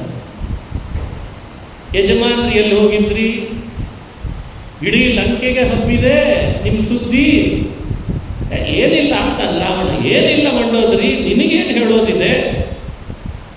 ಇಲ್ಲ ಏನೋ ಬೇರೆ ಕಡೆ ಬಂದಿದೆ ಅಂತಿದ್ದಾಳೆ ಮಂಡೋದರಿ. ಸುಮ್ಮನೆ ಇದ್ದಾನೆ, ಹೇಳ್ತಾ ಇಲ್ಲ, ತಾನಾಗಿ ಬಾಯಿ ಬಿಡ್ತಾ ಇಲ್ಲ ರಾವಣ. ಅದೇ ಕಲ್ಲೇನೋ ನೀರಿಗೆ ಹಾಕಿಸಿ ತೇಲ್ಸಿದ್ರಂತೆ. ರಾವಣ ಮೀಸೆ ತಿರುಗ್ತಾ ಇದ್ದ, ನಿಧಾನ ಕೈ ಕೆಳಗಿಟ್ಟ. ಓ, ಈ ವಿಷಯ ಬಂದಿದೆನಾ, ಅದೇನೋ ಬೇರೆ ಹೇಳ್ತಾಳೆ ಅಂದ್ಕೊಂಡಿದ್ದೆ. ಛೇ ಸುಮ್ಮನೆ ಇದ್ದಾನೆ. ಅದೇನು ಬಿಟ್ಬಿಡು, ಅದೇನು ಸುಮ್ಮನೆ ಕಲ್ಲು ಹಾಕಿದೆ ತೇಲ್ತಾಳೆ. ಹಾಗನ್ನಬೇಡಿ, ನಿಮ್ಮ ಬಗ್ಗೆ ನನಗೆ ಗೊತ್ತಿಲ್ವೇ, ನಿಮ್ಮ ಹಣೆ ಬಾರ. ಆ ಯಜಮಾನ ಹಣೆ ಬಾರ ಮನೆಯವರಿಗೆ ಗೊತ್ತಿದ್ದೇ ಇರ್ತದೆ, 90% ಗೊತ್ತಿರ್ತದೆ. ಅರೆ, ನಿಮ್ಮ ಬಗ್ಗೆ ನನಗೆ ಗೊತ್ತಿಲ್ವೇ, ನೀವು ತೇಲ್ಸೋರಲ್ಲ, ಮುಳುಗಿಸೋರು ಗೊತ್ತು. ಯಾರು ಇರಲಿಲ್ಲ, ನೋಡ್ತಾನೆ ರಾವಣ ಆ ಕಡೆ ಈ ಕಡೆ. ಇಡೀ ಲಂಕೆಗೆಲ್ಲ ಅಧಿಪತಿಯಾದರು. ಮಂಡೋದರಿ ಮುಂದೆ ಏನಾಗಿರ್ತಿದ್ದ ರಾವಣ. ಮಂಡೋದರಿ ಕಣ್ಣು ಬಿಟ್ಟರೆ ಬೆಂಕಿ ಬರ್ತಿತ್ತಂತೆ ಮಂಡೋದರಿಯ ಕಣ್ಣಲ್ಲಿ. ಅಂಥ ಪತಿವ್ರತೆ ಅಂತ ಹೇಳ್ತಿದ್ದೆ ರಾಮಾಯಣ. ರಾಮನೇ ಸುಡಬೇಕಾಗಿರಲಿಲ್ಲ ರಾವಣನನ್ನು. ನಿಮ್ಗೆ ಆಶ್ಚರ್ಯ ಆಗ್ತದೆ, ರಾಮಾಯಣ ಅಧ್ಯಯನ ಮಾಡಿದಾಗ ಗೊತ್ತಾಗ್ತದೆ. ಒಬ್ಬ ಮಂಡೋದರಿಯ ಕಣ್ಣಿನ ಹೊರಬರುವ ಕಿಡಿ ಸಾಕಾಗಿತ್ತಂತೆ. ಆದರೆ ಅವಳ ಪಾತಿವ್ರತ್ಯ ಅವಳನ್ನು ಆ ರೀತಿ ಕಾಪಾಡಿತ್ತಂತೆ. ಆದರೆ ಅವಳ ಪತಿವ್ರತೆ ಆದದ್ದಕ್ಕೆ ರಾವಣನನ್ನು ಒಳಗಡೆ ದೇವರಿದ್ದಾನೆ ಅಂತ ಸುಮ್ಮನಿರ್ತಿದ್ಲ. ಅಷ್ಟು ಶಕ್ತಿ ಮಂಡೋದರಿ. ಇಡೀ ರಾಮಾಯಣದಲ್ಲಿ ಬರುವ ಪಂಚಕನ್ಯಾ ಸ್ಮರೇನ್ ನಿತ್ಯಂ ಪಂಚಪಾತಕ ನಾಶನಂ ಅಂತ ಅದಕ್ಕೆ ಬಂದದ್ದು. ಅಹಲ್ಯ, ದ್ರೌಪದಿ, ಸೀತಾ, ತಾರಾ, ಮಂಡೋದರಿ ತಥಾ. ಮಂಡೋದರಿ ಎಷ್ಟು ದೊಡ್ಡ ವ್ಯಕ್ತಿ! ರಾವಣನ ಹೆಂಡತಿಯಾದರೂ ಜಗತ್ತಿಗೆ ಮಂಡೋದರಿ ಮಾತ್ರ ಪ್ರಾತಸ್ಮರಣಿಗಳಾಗಿದ್ದಾಳೆ ಅಂದರೆ ಅವಳ ಪಾತಿವ್ರತೆ ಆಗಿರಬೇಡ, ಅವಳ ತಪಸ್ಸು ಆಗಿರಬೇಡ. ಯೋಚಿಸಿದರೆ ಆಶ್ಚರ್ಯ ಆಯ್ತು.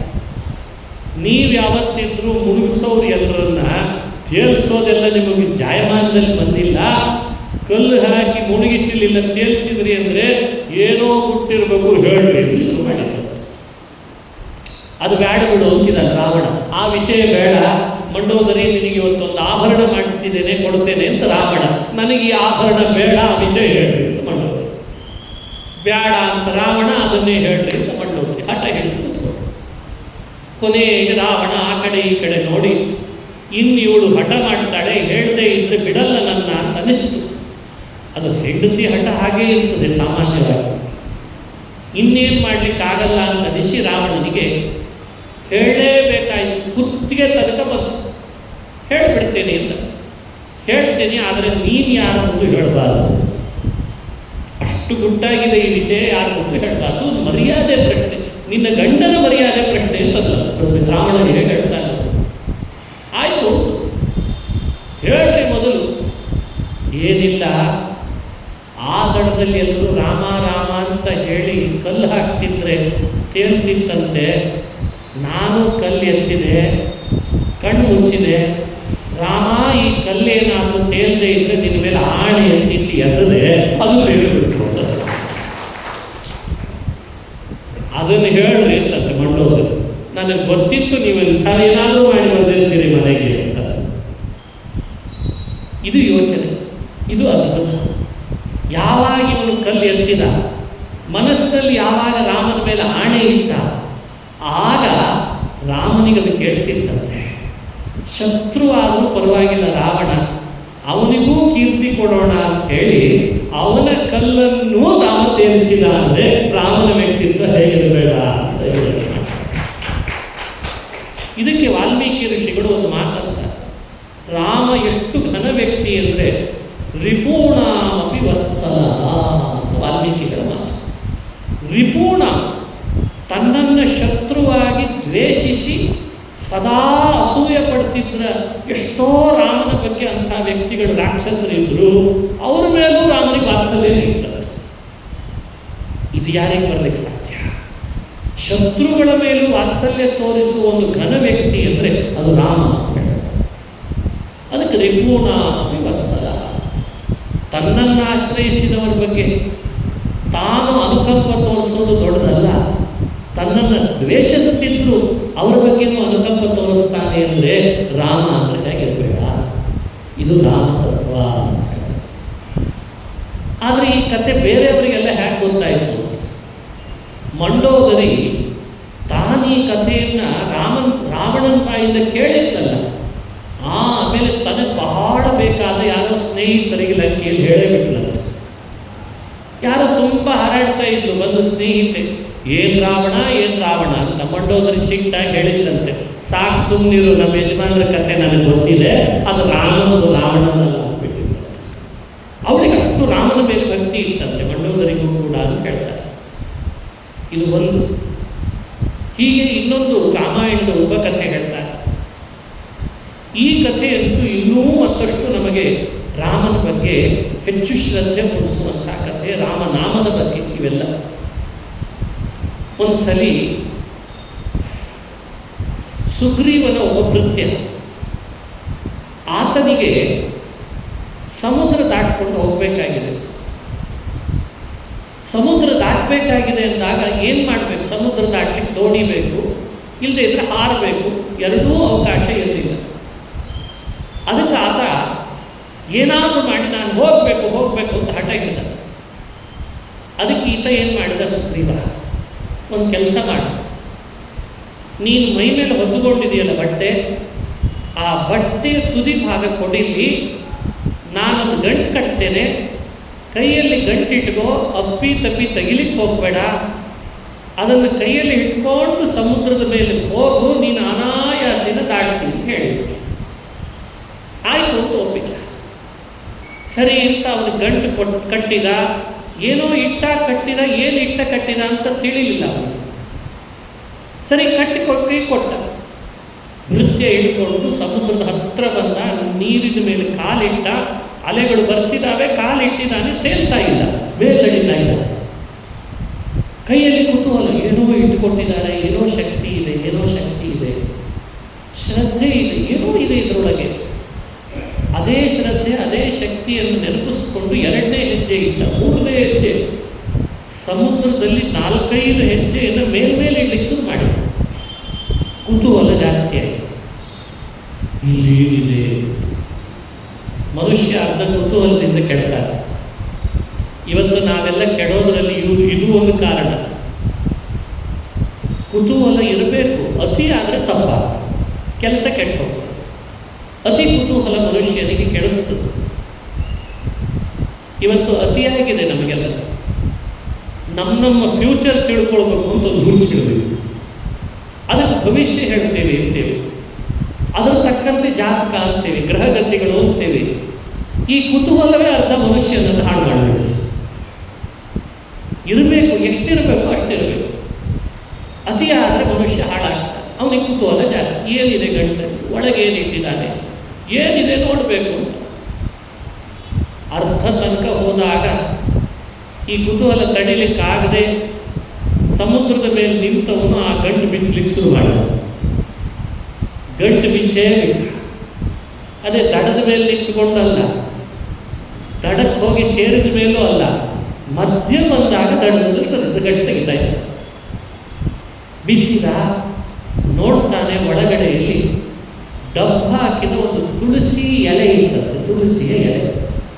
ಅರೆ ಇದೇನು ಡಬ್ಬ ಹಾಕಿದಾರಲ್ಲ ಅಂತ ತೆಗೆದು ನೋಡ್ತಾನೆ, ಶ್ರೀರಾಮ ಅಂತ ಬಂದಿತ್ತಂತೆ. ಅರೆ ಇದೇನು ಇಷ್ಟೇನಾ ಅನ್ನಂತೆ ಕುತ್ತಿಗೆ ತನಕ ನೀರು ಬಂದ್ಬಿಟ್ಟಿತ್ತಂತೆ. ಇಷ್ಟೇನಾ ಅಂದ್ಬಿಟ್ಟ. ಅಂದ್ರೆ ಆ ದಡ ಡಬ್ಬ ಹಾಕಿ ಗಂಟು ಕಟ್ಟಿದಾಗ ಅದರ ಬಗ್ಗೆ ಏನು ಶ್ರದ್ಧೆ ಇತ್ತೋ, ಗಂಟು ಬಿಚ್ಚಿ ದಡ ತೆಗೆದು ಓದಿದಾಗ ರಾಮ ಅನ್ನೋ ನಾಮದ ಬಗ್ಗೆ ಅಟ್ಟಿಸಿದ್ರೆ ಕುತ್ತಿಗೆ ಮಟ್ಟಕ್ಕೆ ನೀರು ಬಂದ್ಬಿಡ್ತು.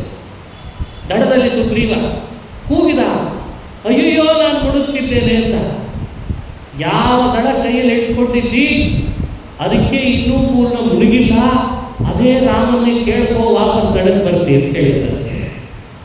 ಇಲ್ಲೇ ಇದ್ರೆ ಮುಳುಗಿ ಬಿಡ್ತಿದ್ದಿ ಪೂರ್ಣ. ಒಳಗಡೆ ಶ್ರದ್ಧೆ ಕಡಿಮೆ ಆಯಿತು. ಇಷ್ಟೇನಾ ಅಂತ ಅದ್ರ ಬಗ್ಗೆ ಅಸಡ್ಡೆ ಬಂತಲ್ಲ, ಅದಕ್ಕೆ ನೀನು ಕುತ್ತಿಗೆ ತನಕ ಮುಳುಗಿದ್ದಿ, ಕೈಯಲ್ಲಿ ದಡ ಇದೆ, ಅದಕ್ಕೆ ಪೂರ್ಣ ಮುಳುಗಿಲ್ಲ. ರಾಮನ ಕೇಳ್ಕೋ, ನಿನ್ನನ್ನು ದಡ ಸೇರಿಸ್ತಾನೆ ಅಂತಂದ. ರಾಮನ ಕೇಳ್ಕೊಂಡ, ಅವನನ್ನು ದಡ ಸೇರಿಸಿದ ಅನ್ನೋ ಕಥೆ ಒಂದು ಉಪಕಥೆ ಬಹಳ ಪ್ರಸಿದ್ಧವಾದ. ಇದು ನಮ್ಮ ಬದುಕಿನಲ್ಲಿ ನಾವು ತಿಳ್ಕೊಳ್ಬೇಕಾದ ಮತ್ತೊಂದು ಪಾಠ. ಇವತ್ತು ನಮ್ಮ ಜೀವನದೊಳಗೆ ನಾವು ಮಾಡ್ತಿರೋ ಕೆಲಸಗಳಲ್ಲಿ ಏನಾಗಿದೆ ಅಂದರೆ, ಆ ಕುತೂಹಲ ಪರವಶತೆಯಿಂದ ಶ್ರದ್ಧೆ ಕಡಿಮೆ ಆಗಿರುತ್ತೆ. ಅವನಿಗೆ ಅಲ್ಲಿವರೆಗೂ ಹೋಗೋ ತನಕ ಅದರ ಮೇಲೆ ಒಳ್ಳೆ ಶ್ರದ್ಧೆ, ಏನೋ ಇದೆ ಅಂತ ಕಣ್ಣಿಗೆ ಹೊತ್ಕೊಂಡ ಬಹಳ ಶ್ರದ್ಧೆಯಿಂದ ಹೋಗ್ತಾ ಇದ್ದ. ಗಂಟು ಬಿಚ್ಚಿದ, ಒಳಗೆ ತೆಗೆದ, ರಾಮ ನಾಮ, ಆ ನಾಮದ ಮಹಿಮೆ ನೆನಪಿಲ್ಲ ಅವನಿಗೆ, ಗೊತ್ತಿಲ್ಲ, ಇಷ್ಟೇನಾ ಅಂತ ಕೆಳಗೆ. ಇದೇ ನಮ್ಮ ಬದುಕಿನಲ್ಲಿ ಆಗಬಾರ್ದು. ಇವತ್ತು ರಾಮನಾಮ ಹೇಳ್ತಿದ್ದೇವೆ, ರಾಮನಾಮ ಜಪಿಸ್ತಿದ್ದೇವೆ, ನಾವು ಶ್ರದ್ಧೆಯಿಂದ ಸ್ವಲ್ಪವೂ ಅಸಡ್ಡೆ ಮಾಡದೆ, ಆಲಸ್ಯ ಮಾಡದೆ ಎಷ್ಟು ಬಾರಿ ರಾಮ ರಾಮ ರಾಮ ಅಂತೇವೋ ಅಷ್ಟಷ್ಟು ಸಮುದ್ರದ ದಡದಿಂದ ನಾವು ಹೊರಟು ಸಂಸಾರ ಸಾಗರವನ್ನು ತೇಲ್ತಾ ದಡ ಸೇರುವಂತಾಗ್ತದೆ. ಈ ಸಂದೇಶವನ್ನು ರಾಮನಾಮದ ಕಥೆಯಿಂದ ನಮಗೆ ವ್ಯಾಖ್ಯಾನ ಮಾಡಿದ್ದೇವೆ. ಇನ್ನೊಂದು ಕಥೆ ಹೇಳ್ತಾರೆ ರಾಮಾಯಣದಲ್ಲಿ. ಇನ್ನೊಬ್ಬ ಕವಿ ಹೇಳಿದ್ರು, ಒಂದು ಸಲ ರಾವಣನಿಗೆ ಸಲಹೆ ಕೊಡೋ ಒಬ್ಬನಿದ್ದ. ತುಂಬ ಜನ ಇದ್ದರು, ಇನ್ನೊಬ್ಬ ಇದ್ದ. ಈ ಸಲಹೆ ಕೊಡೋರು ಭಾಳ ಇರ್ತಾರೆ ದೊಡ್ಡ ದೊಡ್ಡ ಅಧಿಕಾರಿಗಳಿಗೆ. ಯಾವಾಗ ಬೇಕೋ ಬೇಡೋ 10 ಸಲಹೆ ಕೊಡ್ತಿರ್ತಾರೆ. ರಾವಣನಿಗೆ ಸಲಹೆ ಕೊಡೋನು ಒಬ್ಬನಿದ್ದ. ಅವನು ಬಂದು ರಾವಣನಿಗೆ ಹೇಳ್ತಾನೆ, ರಾವಣ, ಸೀತೆಯನ್ನು ಅಪಹರಿಸ್ಕೊಂಡೇನೋ ಬಂದಿದ್ದಿ,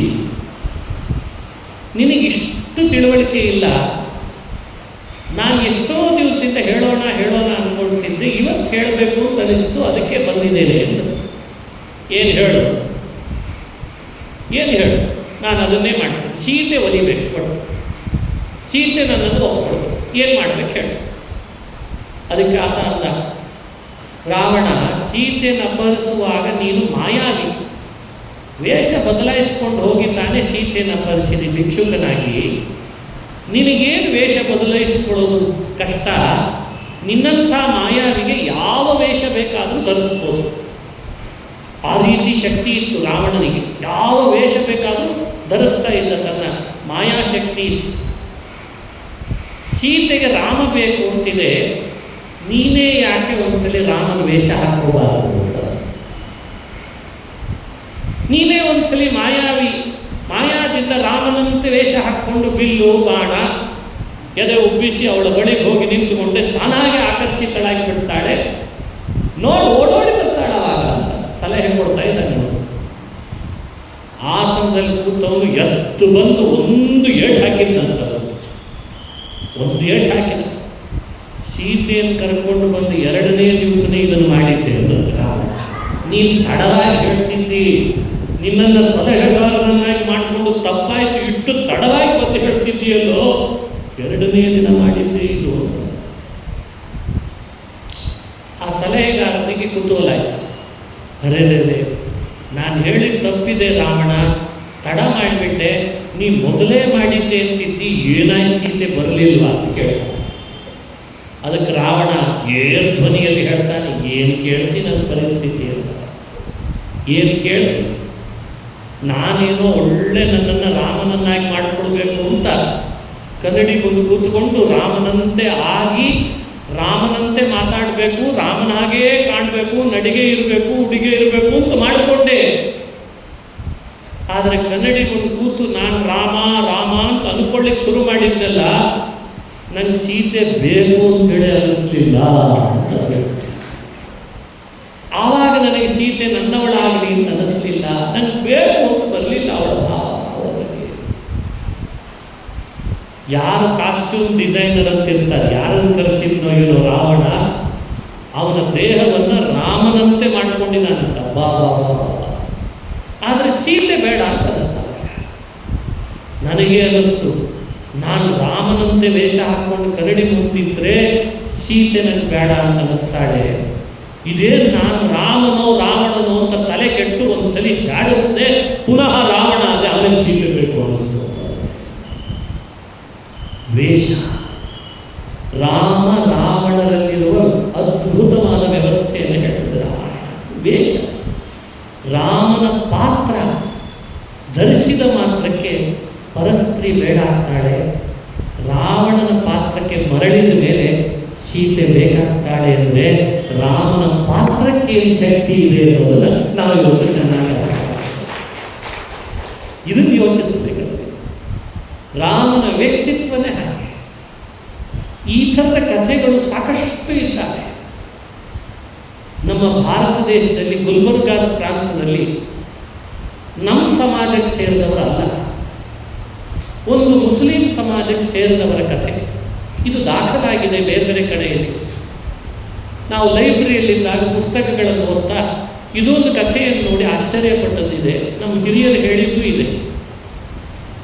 ಅವರು ನೋಡಲಿಕ್ಕೆ ಭಾಳ ಚೆನ್ನಾಗಿದ್ದರು, ದಷ್ಟಪುಷ್ಟವಾಗಿದ್ದರು. ಅದಕ್ಕೆ ನಿರ್ದೇಶಕ, ನೀನು ನಾಟಕದಲ್ಲಿ ಯಾವಾಗಲೂ ರಾಮನ ಪಾತ್ರ ಹಾಕುವಂಥದ್ದಿದ್ರಂತೆ. ಸರಿ ಅಂತ ಅವರು ತಮ್ಮ ಒಂದು ಒಳ್ಳೆ ಯೌವನದ ಕಾಲದಿಂದ ಹಿಡಿದು ಇಳೆ ವಯಸ್ಸಿನ ತನಕ ರಾಮನ ಪಾತ್ರ ಹಾಕ್ಕೊಂಡೇ ಬಂದ್ರಂತೆ. ಎಲ್ಲಿವರೆಗೂ ರಾಮನ ಪಾತ್ರ ಹಾಕ್ಕೊಂಡೇ ಬಂದರೂ ಯೋಚಿಸಿದರೆ ನಿಮ್ಗೆ ಗಂಭೀರ ಅನ್ನಿಸ್ತದೆ.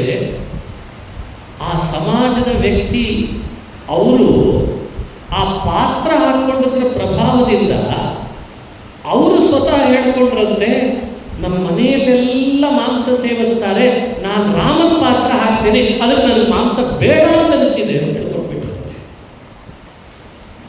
ಹೀಗೆ ಒಬ್ಬ ಬೇರೆ ಸಮಾಜದ ವ್ಯಕ್ತಿ ರಾಮನ ಪಾತ್ರ ಹಾಕ್ಕೊಳ್ಳೋದ್ರಿಂದಲೇ ತಮ್ಮ ಇಡೀ ಬದುಕನ್ನು ಬದಲಾಯಿಸ್ಕೊಂಡ್ಬಿಟ್ಟಿರುತ್ತೆ. ಮಾಂಸ ಬಿಟ್ಟರು, ಮದ್ಯ ಬಿಟ್ಟರು, ಇನ್ನೊಬ್ಬರನ್ನು ಹಿಂಸಿಸೋದು ಬಿಟ್ಟರು. ವ್ಯಕ್ತಿ ಒಂದು ರೀತಿ ದೈವಿ ಕಡೆ ಬಂದ್ಬಿಡ್ತಂತೆ. ಯಾಕೆ ನಾ ರಾಮನ ಪಾತ್ರ ಹಾಕೊಳ್ಳೋದು. ಇದು ಯೋಚಿಸಿ, ಒಬ್ಬ ನಾಟಕ ಮಾಡುವ ಪಾತ್ರಧಾರಿಗೆ ರಾಮನ ಪಾತ್ರ ಇಷ್ಟು ಪ್ರಭಾವ ಬೀರ್ತದೆ ಅಂದರೆ 7 ಕೋಟಿ ರಾಮನಾಮ ಹೇಳಿದ್ದೀರಲ್ಲ, ನಿಮ್ಮೆಲ್ಲರ ಮೇಲೆ ರಾಮನ ಪ್ರಭಾವ ಬೀರದೇ ಇರ್ತದ ಅಂತ ನಾವು ಆಲೋಚಿಸ್ತೇವೆ. ಏನು ರಾಮ? ರಾಮ ಅಂದರೆ ಅದ್ಭುತ ವ್ಯಕ್ತಿ. ಕ್ಷಮದಲ್ಲಿ ರಾಮ, ದಯೆಯಲ್ಲಿ ರಾಮ. ಒಬ್ಬ ಮಾತು ಹೇಳ್ತಾರೆ, ಒಬ್ಬ ಕವಿ, ರಾಮ ಅಂದ್ರೆ ಏನು? ಆದರ್ಶ. ಆದರ್ಶ ಅಂದ್ರೆ ಏನು? ಸಂಸ್ಕೃತದಲ್ಲಿ ಆದರ್ಶ ಅಂದರೆ ಕನ್ನಡಿ ಅಂತ ಅರ್ಥ. ನಾವು ಕನ್ನಡಿ ಯಾವಾಗ ನೋಡೋದು? ನಮ್ಮ ದೇಹದಲ್ಲಿ ಹಾಕ್ಕೊಂಡ ಅಲಂಕಾರ ಸರಿಪಡಿಸ್ಕೊಳ್ಬೇಕು, ಸರಿ ಇದೇನೋ ಇಲ್ಲೋ ಅಂತ ಚೆಕ್ ಮಾಡಲಿಕ್ಕೆ ಕನ್ನಡಿ ನೋಡ್ತೀವಿ. ಇದು ದೇಹಕ್ಕೆ ಹಾಕ್ಕೊಂಡ ಅಲಂಕಾರ ನೋಡಲಿಕ್ಕೆ ಕನ್ನಡಿ ಆದರೆ, ನಮ್ಮ ಒಳಗಿರೋ ವ್ಯಕ್ತಿತ್ವ ಸರಿಪಡಿಸ್ಕೊಳ್ಳಿಕ್ಕೆ ಒಂದು ಕನ್ನಡಿ ಬೇಕಲ್ಲ. ನಾನೊಬ್ಬ ತಂದೆಗೆ ಮಗನಾಗಿದ್ದೇನೋ ಇಲ್ಲೋ, ಒಬ್ಬ ತಮ್ಮನಿಗೆ ಅಣ್ಣನ ಸ್ಥಾನ ತುಂಬುತ್ತಿದ್ದೇನೋ ಇಲ್ಲೋ, ಪ್ರಜೆಗಳಿಗೆ ಸರಿಯಾದ ರಾಜನಾಗಿದ್ದೇನೋ ಇಲ್ಲೋ, ಹೆಂಡತಿಗೆ ಗಂಡನ ಸ್ಥಾನ ತುಂಬುತ್ತಿದ್ದೇನೋ ಇಲ್ಲೋ, ಮಕ್ಕಳಿಗೆ ತಂದೆಯ ಸ್ಥಾನ ತುಂಬುತ್ತಿದ್ದೇನೋ ಇಲ್ಲೋ. ಹೀಗೆ ಒಬ್ಬ ವ್ಯಕ್ತಿ ತನ್ನೊಳಗಿರುವ ವ್ಯಕ್ತಿತ್ವವನ್ನು ತಿದ್ದುಪಡಿ ಮಾಡಿಕೊಳ್ಬೇಕಾದ್ರೆ ನಾವು ನೋಡಬೇಕಾದ ಕನ್ನಡಿ ಅಂದರೆ ಅದು ರಾಮ ಅನ್ನೋ ಕನ್ನಡಿ ಅಂತ ಹಿರಿಯರು ಹೇಳ್ತಾರೆ. ಅದಕ್ಕೆ ರಾಮ ಆದರ್ಶ ಅಂತ. ಎಷ್ಟು ಅದ್ಭುತ ವ್ಯಕ್ತಿತ್ವ ರಾಮನ ನೋಡಲಿಕ್ಕೆ ಇವೆಲ್ಲ ಘಟನೆಗಳನ್ನು ನೀವು ನೋಡಬೇಕು. ರಾಮ ಜಟಾಯುನ ಹತ್ರ ಬಂದ, ಸೀತೆಯನ್ನು ಅಪಹರಿಸಿ ರಾವಣ ಹೊರಟೋದ, ಮಾರೀಚ ಸತ್ತ. ರಾಮ ರಾಮ ಅಂತ ಜಟಾಯು ಕೂಗ್ತಾ ಇದೆ ಅಂತೆ ಪಾಪ.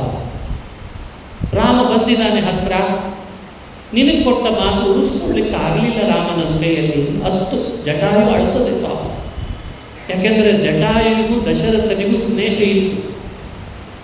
ಹಾಗಾಗಿ ಜಟಾಯು ಹೇಳ್ತಾನೆ, ರಾಮ ನೀನೇನು ಚಿಂತೆ ಪಡಬೇಡ, ಪಂಚವಟಿಯಲ್ಲಿ ಆಕಾಶದಲ್ಲಿ ಯಾವಾಗಲೂ ನಾನು ಹಾರಾಡ್ತಾ ನಿಮ್ಮ ಮೂರನ್ನು ಕಾಯೋ ಜವಾಬ್ದಾರಿ ನಂದು ಅಂತ ಒಪ್ಕೊಂಡಿದ್ದಂತೆ ಜಟಾಯು. ಯಾಕೆಂದರೆ ನೀನು ದಶರಥನ ಮಗ ಅಂದರೆ ನನ್ನ ಸ್ನೇಹಿತನ ಮಗ, ನನ್ನ ಮಗ ಇದ್ದ ಹಾಗೆ ಅಂತಂದಿದ್ದ ಜಟಾಯು. ಪಕ್ಷಿಗಳ ಜೊತೆಗೆ ರಾಮನ ಸಂಬಂಧ ಹೇಗಿತ್ತು ಅನ್ನಲಿಕ್ಕೆ ರಾಮಾಯಣದ ಕಥೆ. ಮನುಷ್ಯರ ಜೊತೆಗಂತೂ ಸರಿನೇ ಸರಿ, ತಪಸ್ವಿಗಳ ಜೊತೆಗಂತೂ ಸರಿನೇ ಸರಿ. ಕೃತಜ್ಞತೆ ಎಷ್ಟು! ರಾವಣ ಮಾರೀಚನನ್ನು ನಿಮಿತ್ತ ಮಾಡಿಕೊಂಡು ತಾನೇ ಸೀತೆಯನ್ನು ಅಪಹರಿಸಿತ್ತು. ಮಾರೀಚ ಸತ್ತ ಮೇಲೆ ತಲೆನೂ ಹಾಕಲಿಲ್ಲಂತೆ ರಾವಣ. ಸತ್ರ ಸಾಯಿಲಿ, ಸೀತೆ ಸಿಕ್ಕಲಲ್ಲ ಅಂತ ಎತ್ಕೊಂಡು ಬಂದ್ಬಿಟ್ಟು. ಅದೇ ಸೀತೆಯನ್ನು ಉಳಿಸ್ಲಿಕ್ಕಾಗಲಿಲ್ಲ ಅಂತ ದುಃಖ ಪಡ್ತಾ ಇದ್ದು ಜಟಾಯು. ಉಸಿರು ಹಿಡ್ಕೊಂಡು ಕೂತಿತ್ತಂತ. ರಾಮ ಬಂದೇ ಬರ್ತಾನೆ ನನ್ನ ಹತ್ರ.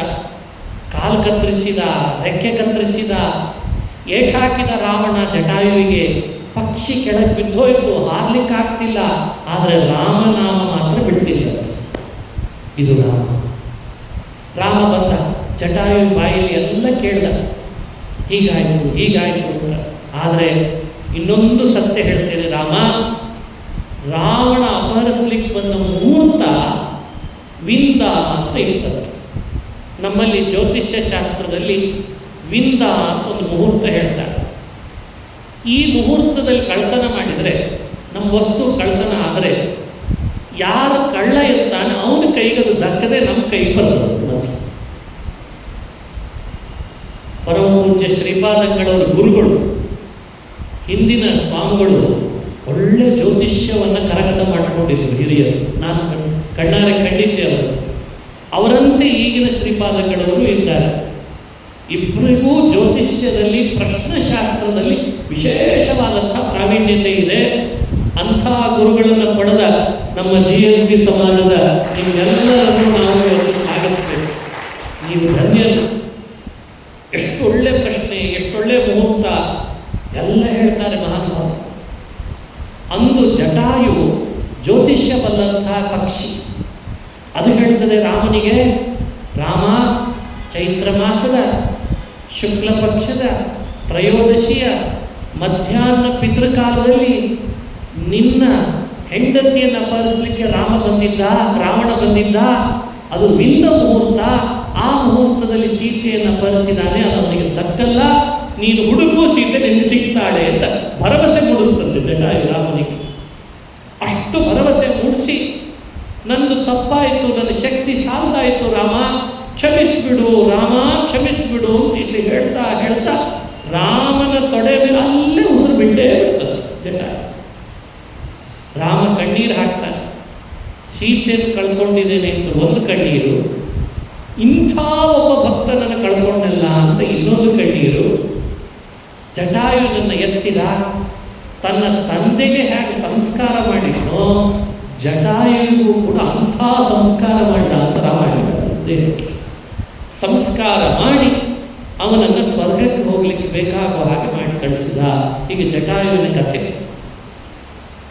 ಈ ಕಥೆ ಇದು ಮಾನುಷನ, ಒಬ್ಬ ಜೀವನನ್ನ ತನಗಾಗಿ ದೇಹ ಬಿಟ್ಟವನನ್ನು ಸ್ವರ್ಗಕ್ಕೆ ಕಳಿಸ್ತಾನೆ, ಮೋಕ್ಷಕ್ಕೆ ಕಳಿಸ್ತಾನೆ ಅಂದರೆ ಇದು ಮಾನುಷನ.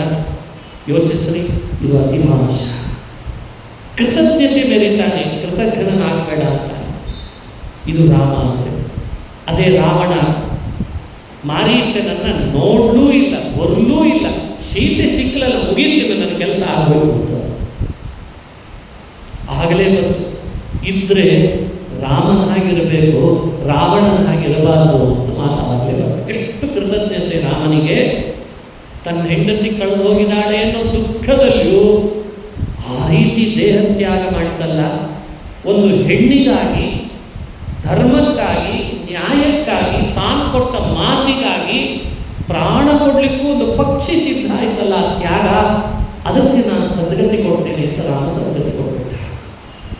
ನಾವೆಲ್ಲ ಹೆಣ್ಣಿಗಾಗ್ತಿರುವ ಅನ್ಯಾಯದ ವಿರುದ್ಧ, ಅಧರ್ಮದ ವಿರುದ್ಧ, ಲೋಕದಲ್ಲಿ ಆಗ್ತಾ ಇರುವಂಥ ದುರ್ನೀತಿಗಳ ವಿರುದ್ಧ ಒಂದಲ್ಲ ಒಂದು ಹಂತದಲ್ಲಿ ಪ್ರತಿಭಟಿಸಿದರೆ ಜಟಾಯುವಿಗೆ ಸದ್ಗತಿ ಕೊಟ್ಟ ಹಾಗೆ ಭಗವಂತ ನಮಗೂ ಕೂಡ ಸದ್ಗತಿಯನ್ನು ಕೊಡ್ತಾನೆ ಎನ್ನುವ ಸಂದೇಶ ರಾಮಾಯಣದಿಂದ ತಿಳಿಸುತ್ತೆ. ಸಾಮಾನ್ಯ ಅಲ್ಲ ರಾಮಾಯಣ. ಹೀಗೆ ಜಟಾಯುವನ್ನು ಅನುಗ್ರಹಿಸಿದ ರಾಮನ ಕಥೆ ಬಹಳ ಅದ್ಭುತವಾದ ಕಥೆ. ಇಂಥ ರಾಮ ಅಂತ ರಾಮನಾಮ ಜಪಿಸುವಾಗ ಜಟಾಯುವಿನ ಕಥೆ ನೆನಪಿಗೆ ಬರಬೇಕು. ಯಾರು ಮಾಡ್ತಾರೆ, ಯಾರು ಮಾಡ್ತಾರೆ ಈ ಥರ? ಕೊನೆಗೆ ರಾಮ ಸಾವಿರಾರು ವರ್ಷ ಭೂಮಿಯನ್ನು ಆಳಿದ ಮೇಲೆ 4 ದಿಕ್ಕಿಗೆ ಡಂಗೂರ ಸಾರಿಸಿದ. ಏನಂತ? ಸಮಾಯಾತ ಸಮಾಯಾತ ಯೇ ಯೇ ಮೋಕ್ಷ ಪದೇಚ್ಛವ. ಬನ್ನಿ, ಬೇಗ ಬನ್ನಿ, ನಾನು ಮೋಕ್ಷಕ್ಕೆ ಹೊರಟಿದ್ದೇನೆ, ನಿಮಗೂ ಎಲ್ಲ ಮೋಕ್ಷದ ದಾರಿ ನಾನು ತೋರಿಸ್ತೇನೆ, ಮೋಕ್ಷ ಕೊಡ್ತೇನೆ, ಬನ್ನಿ ಅಂತ ಕರೆದಂತೆ. ಸಮಾಯಾತ ಸಮಾಯಾತ ಯೇ ಯೇ ಮೋಕ್ಷ ಪದೇಚ್ಛಗಳು ರಾಮಾಯಣದಲ್ಲಿ ಬರುವ ಅಂಶ. ಭೂಮಿಯನ್ನು ಆಳಿದ ಯಾವುದಾದ್ರೂ ಒಬ್ಬ ರಾಜ ನಿಮ್ಮನ್ನು ಮೋಕ್ಷಕ್ಕೆ ಕರ್ಕೊಂಡು ಹೋಗ್ತೇನೆ ಬನ್ನಿ ಅಂತ ಕರೆದಿದ್ದೇನೆ. ಯಾವ ಇತಿಹಾಸದಲ್ಲಿ ರಾಜರು ಕೂಡ ಮೋಕ್ಷಕ್ಕೆ ಕರ್ಕೊಂಡು ಹೋಗೋದು ಇಲ್ಲ. ವಾಲ್ಮೀಕಿಗಳು ಹೇಳ್ತಾರೆ, ಹೀಗೆ 4 ದಿಕ್ಕಿನಲ್ಲಿ ಡಂಗೂರ ಸಾರಿಸಿದರೆ ಕತ್ತೆಗಳು, ನಾಯಿಗಳು, ತೃಣ, ಹುಲ್ಲು, ಜಿಂಕೆ, ಮನುಷ್ಯರಂತೂ ಸರಿ, ಪ್ರಾಣಿಗಳು ಬಂದಿದ್ದಂತೆ ರಾಮನಿಂದ. ರಾಮ ಪಶು, ಪಕ್ಷಿ, ಪ್ರಾಣಿ ಅವರನ್ನೆಲ್ಲ ಮುಂದೆ ಮಾಡಿಕೊಂಡು ಅಯೋಧ್ಯೆಯಿಂದ ಉತ್ತರ ದಿಕ್ಕಿನ ಕಡೆಗೆ ಪ್ರಯಾಣ ಬೆಳೆಸಿ ಮೇಲಿನ ಲೋಕಗಳಿಗೆ ಅವರನ್ನೆಲ್ಲ ಕರ್ಕೊಂಡು ಹೋಗಿ ಮೋಕ್ಷ ಕೊಟ್ಟ ಅಂತ ರಾಮಾಯಣ. ಅಲ್ಲಿ ಪಶು, ಪಕ್ಷಿ, ಪ್ರಾಣಿಗಳಿಗೆ ಮೋಕ್ಷ ಕೊಡುವ ರಾಮ ಅಂದರೆ ಮನುಷ್ಯರಿಗೆ ಮೋಕ್ಷ ಕೊಡದೇ ಇರ್ತಾನೆ ಸಂಸಾರದಿಂದ. ಇದು ರಾಮ, ಇದು ಅತಿ ಮಾನುಷ. ಹೀಗೆ ಮೋಕ್ಷ ರಾಮ ಕೊಟ್ಟ ಕಥೆಯೂ ರಾಮಾಯಣದಲ್ಲಿ ಬಂದಿದೆ. ಅದನ್ನು ಯಾರು ಗಮನಿಸಲ್ಲ. ಒಂದು ನೋಡ್ರಿ, ರಾಮನ ಕಥೆಯಲ್ಲಿ ಎಲ್ಲರೂ ಇತ್ತೀಚಿನ ಬುದ್ಧಿಜೀವಿಗಳು ಗಮನಿಸೋದು, ಸೀತೆಯನ್ನು ರಾಮ ಪರಿತ್ಯಾಗ ಮಾಡೋದು, ಹೇಳೋದೇ ಹೇಳೋದು. ಅದರ ಒಳಗುಟ್ಟೇನು ಅಂತ ಗೊತ್ತಿಲ್ಲ. ರಾಮನ ವ್ಯಕ್ತಿತ್ವ ಕಳಂಕ ತರಲಿಕ್ಕೆ ಏನು ಬೇಕೋ ಅದನ್ನು ಬುದ್ಧಿಜೀವಿಗಳು ಮಾಡೋದರಲ್ಲಿ ಭಾರೀ ಆತುರತಿರ್ತಾರೆ. 100 ರಾಮನ ಕಥೆಗಳಿವೆ, ಅದನ್ನು ಬಿಟ್ಟುಬಿಡ್ತೀವಿ. ಬಹಳ ಸೂಕ್ಷ್ಮ ರಾಮನ ಕಥೆ, ಬಹಳ ಅದ್ಭುತ, ಅಷ್ಟೇ ನಮ್ಮನ್ನು ಅನುಗ್ರಹಿಸುವಂಥ ಕಥೆಗಳು. ಇದು ರಾಮ ಅಂತ. ರಾಮನ ಪಾತ್ರದಲ್ಲಿ ರಾಮನ ಕಥೆ ಕೇಳ್ತಾ ಬಂದರೆ ಸಂಸಾರದ ಎಲ್ಲ ಥರದ ತಾಪ ಪರಿಹರಿಸ್ತದೆ ಅನ್ನಲಿಕ್ಕೆ ರಾಮಾಯಣದಲ್ಲೇ ಒಂದು ಕಥೆ ಬರ್ತದೆ.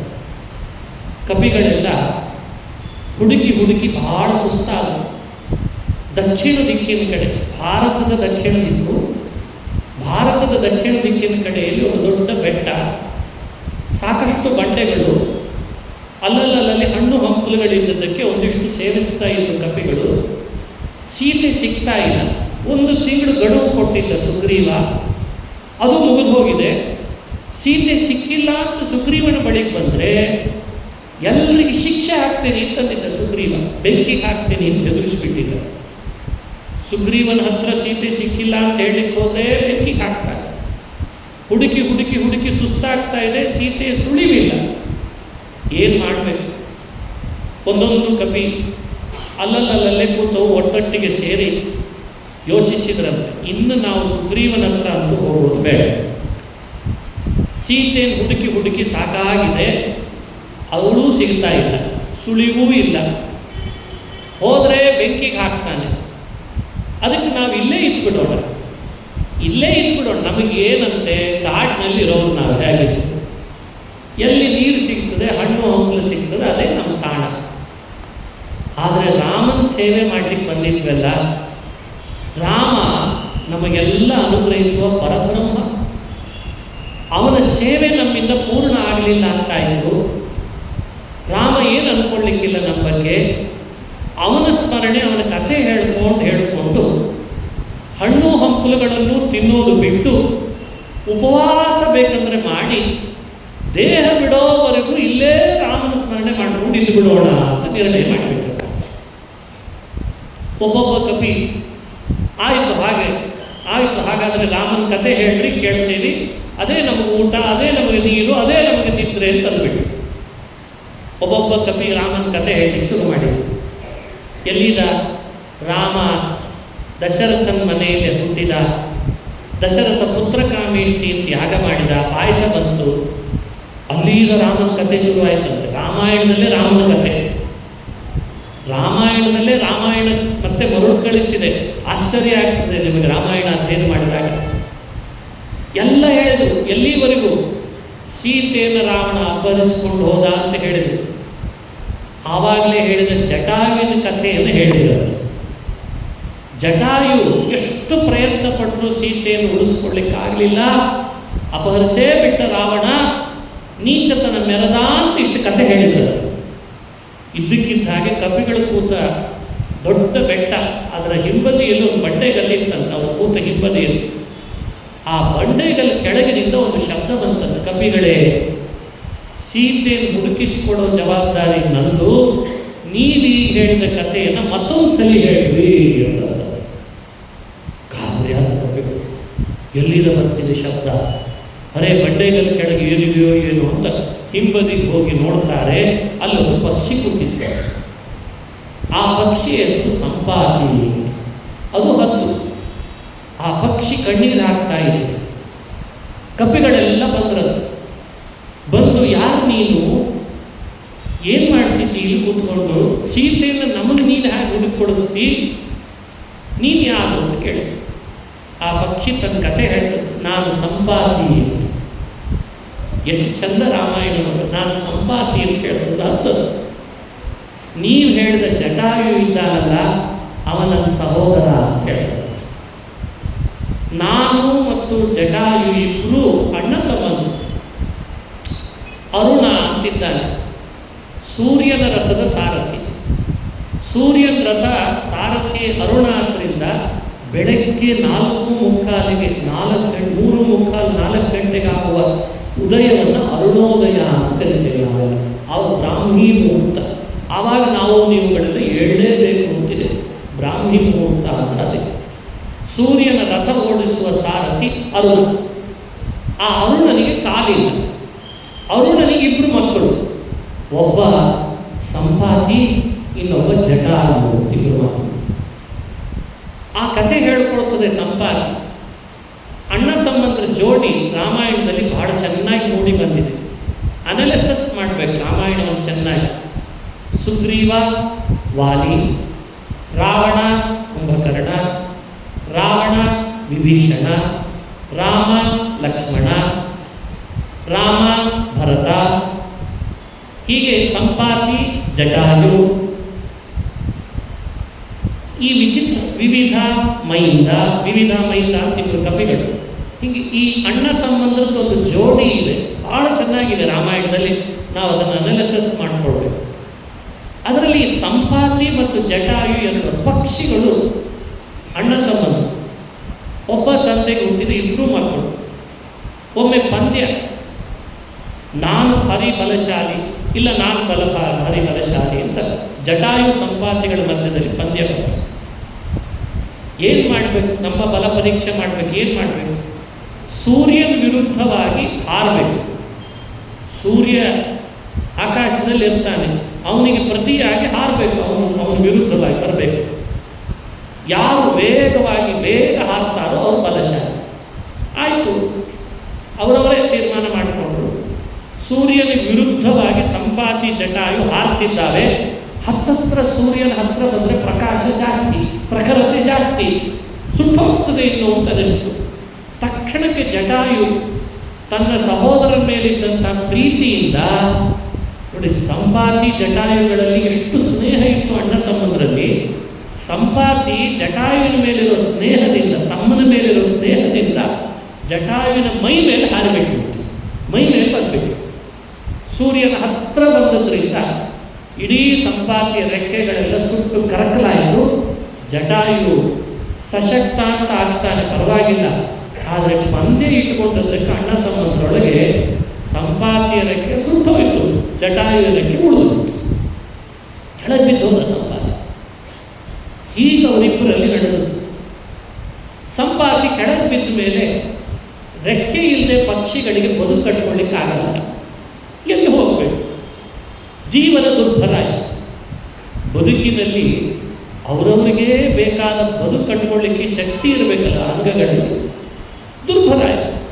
ಆತ್ಮಹತ್ಯೆ ಮಾಡಿಕೊಳ್ಬೇಕು ಅಂತ ಹೊರಟು ಸಂಪಾತಿ. ಸಾಕಿನ್ನು ನಾನು ಬದುಕಲಾರೆ, ನನಗೆ ಬೇಡವೇ ಬೇಡ ಈ ಬದುಕು. ನಿಶಾಕರ ಅಂತ ಒಬ್ಬ ಮುನಿ, ಆತ ಬಂದು ಸಂಪಾತಿಗೆ ಸಾಂತ್ವನ ಹೇಳಿದ. ದೊಡ್ಡ ತಪಸ್ವಿ ಹೇಳ್ತಾನೆ, ನೋಡು, ಅದಕ್ಕೆ ಅನ್ನೋದು ದೊಡ್ಡವರ ಸಂಘ, ಸಜ್ಜನರ ಸಂಘ, ಮಹಾತ್ಮರ ಸಂಘ, ಗುರುಗಳ ದರ್ಶನ ಆಗಾಗ ಮಾಡ್ತಾ ಇರಬೇಕು ನಮ್ಮ ಜೀವನದಲ್ಲಿ. ಮತ್ತೆ ನಮಗೆ ಸಲಹೆ ಸೂಚನೆ ಅವರು ಕೊಡ್ತಿರ್ತಾರೆ. ನಿಶಾಕರ ಹೇಳ್ತಾನೆ, ಸಂಪಾತಿ ಇಷ್ಟು ದಿನನೇ ಕಾದಿದೆಯಂತೆ, ಇನ್ನು ಸ್ವಲ್ಪೇ ದಿವಸ ಕಾಯಿ, ನಿನಗೆ ಮತ್ತೆ ರೆಕ್ಕೆ ಬರ್ತದೆ ಅಂತ ಭವಿಷ್ಯ ಹೇಳಬೇಕು. ಸಂಪಾತಿ ಕೇಳ್ತು, ಅದು ಹೇಗೆ ಬರ್ತದೆ? ಸೂರ್ಯನ ಕಿರಣದಿಂದ ಸುಟ್ಟೋಗಿದೆ, ನನಗೆ ಬದುಕೇ ಬೇಡ ಅನಿಸಿದೆ, ನೀನು ಕಾಯಿ, ನಿನಗೆ ಬರ್ತದೆ ಅಂತ ಹೇಳ್ತು. ಯಾಕೆ ಅಂತ ಕೇಳಿದಾಗ ಕಪಿಗಳು ಬರ್ತಾರೆ, ರಾಮನ ಕಥೆ ಹೇಳ್ತಾರೆ, ನಿನ್ನ ಕಿವಿಗೆ ಅದು ಬೀಳ್ತದೆ, ಸುಟ್ಟೋದ ರೆಕ್ಕೆ ಚಿಗುರ್ತದೆ ಅಂತ ಹೇಳಿದ. ಸಂಪಾತಿ ಕಾಯ್ತಾ ಇತ್ತು. ನಿಶಾಕರ ತಪಸ್ವಿ ಸಾಧು, ಅವನ ಮಾತಿನ ಮೇಲೆ ವಿಶ್ವಾಸ ಇಟ್ಟು ಕಾಯ್ತಾ ಇತ್ತಂತೆ. ಕಪಿಗಳು ಬಂದರು, ಕಥೆ ಹೇಳಿದರು. ಹಿಂದೆ ಸಂಪಾತಿ ಇದೆ ಅಂತ ಅವರಿಗೇನು ಗೊತ್ತಿರಲಿಲ್ಲ. ಒಂದ್ಸಲಿ ಕಥೆ ಹೇಳಿದ್ದಾರೆ, ಸಂಪಾತಿಗೆ ರೆಕ್ಕೆ ಚಿಗುರು ಬಿಟ್ಟಿದೆ ಅಂತ ಕೇಳಿದ್ದಕ್ಕೆ ಅದು ಕೂತು. ಕಪಿಗಳೆಲ್ಲ ಮಾತಾಡಿಸ್ತಾ ಇರುವಾಗ ತನ್ನ ಕತೆ ಹೇಳ್ಕೊಂಡು ಹೇಳ್ತಂತೆ, ಇನ್ನೊಂದು ಸಲ ರಾಮನ ಕತೆ ಹೇಳ್ರಿ, ಆ ಜಟಾಯು ನನ್ನ ಸಹೋದರ, ಅವನು ಸತ್ತಾನು ಸುದ್ದಿ ಕೇಳಿ ಬಹಳ ದುಃಖ ಆಗ್ತಾ ಇದೆ, ಆದರೆ ರಾಮ ಮುಕ್ತಿ ಕೊಡಿಸಿದ ಅನ್ನೋ ಹೇಳಿದ್ರಲ್ಲ, ಅದು ಸಂತೋಷ ಆಗ್ತಾ ಇದೆ ಅಂತ. ಇನ್ನೊಂದು ಸಲ ಕತೆ ಹೇಳಿ. ಸರಿ ಅಂತ ಕಪಿಗಳು ಮತ್ತೆ ಕತೆ ಹೇಳಿದರೆ, ಪ್ರತ್ಯಕ್ಷವಾಗಿ ನೋಡ್ತಾ ನೋಡ್ತಾ ಅವರ ರೆಕ್ಕೆಗಳು ಬೆಳಿಲಿಕ್ಕೆ ಶುರುವಾಯಿತು. 3 ಸಲ 4 ಸಲ 5-6 ಸಲ ರಾಮನ ಕಥೆಯನ್ನು ಕಪಿಗಳ ಬಾಯಲ್ಲಿ ಕೇಳಿ ಇಡೀ ರೆಕ್ಕೆ ಬೆಳೆದು ಬಿಡ್ತಂತೆ. ಮೊದಲಿಲ್ಲದೆ ಇರೋ ಶಕ್ತಿ ಅವನಲ್ಲಿ ಬಂತು, ಚಿರಯೌವನ ಬಂತು, ಆಕಾಶಕ್ಕೆ ಹಾರ್ತು. ಹದ್ದಿನ ಕಣ್ಣು ಬಹಳ ಸೂಕ್ಷ್ಮ, ಆಕಾಶಕ್ಕೆ ಹಾರಿ ಕೆಳಗೆ ನೋಡ್ತದೆ. ಲಂಕಾಪಟ್ಟಣ, ಸಮುದ್ರ ಎಷ್ಟು ಯೋಜನೆ ಇದೆ, ಅಶೋಕವನ, ಅಶೋಕ ವೃಕ್ಷದ ಅಡಿಯಲ್ಲಿ ಸೀತೆ ಕುಳಿತಿರೋದು, ರಾವಣ ಬಂದು ಅವಳನ್ನು ಮಾತಾಡಿಸ್ತಿರೋದು, ಹಿಂಸಿಸ್ತಿರೋದು, ರಾಕ್ಷಸಿಯರು ಸುತ್ತುವರೆದದ್ದು ಎಲ್ಲ ಹದ್ದಿನ ತನ್ನ ಕಣ್ಣಿನಿಂದ ಸೆರೆ ಹಿಡಿತಂತೆ. ಈಗಿನ ಮೊಬೈಲ್ ಏನೂ ಅಲ್ಲ, ಅಷ್ಟು GB ಇತ್ತಂತೆ ಹದ್ದಿನ ಕಣ್ಣು. ಅಷ್ಟು ಚೆನ್ನಾಗಿ ಸೆರೆ ಹಿಡಿದು ಕಪಿಗಳಿಗೆಲ್ಲ ಹೇಳಿ, 100 ಯೋಜನ ಸಮುದ್ರದ ಆಚೆ ಲಂಕೆ ಇದೆ, ಅಲ್ಲಿ ಅಶೋಕವನದಲ್ಲಿ ಶಿಂಶುಪ ವೃಕ್ಷದ ಅಡಿಯಲ್ಲಿ ಸೀತೆ ಇದ್ದಾಳೆ ಅನ್ನೋ ಮಾಹಿತಿಯನ್ನ ಹತ್ತು ಸಂಪಾತಿ ಎಲ್ಲ ಕಪಿಗಳಿಗೆ ಹೇಳಿದ್ರೆ, ಕಪಿಗಳು ಜಯಘೋಷ ಮಾಡಿದ್ರಂತೆ, ಶ್ರೀರಾಮ ಶ್ರೀರಾಮ ಶ್ರೀರಾಮ. ಈ ಕಥೆ ನಮ್ಮ ಬದುಕಿಗೆ ಬಹಳ ಹತ್ತಿರವಾದ ಕಥೆ.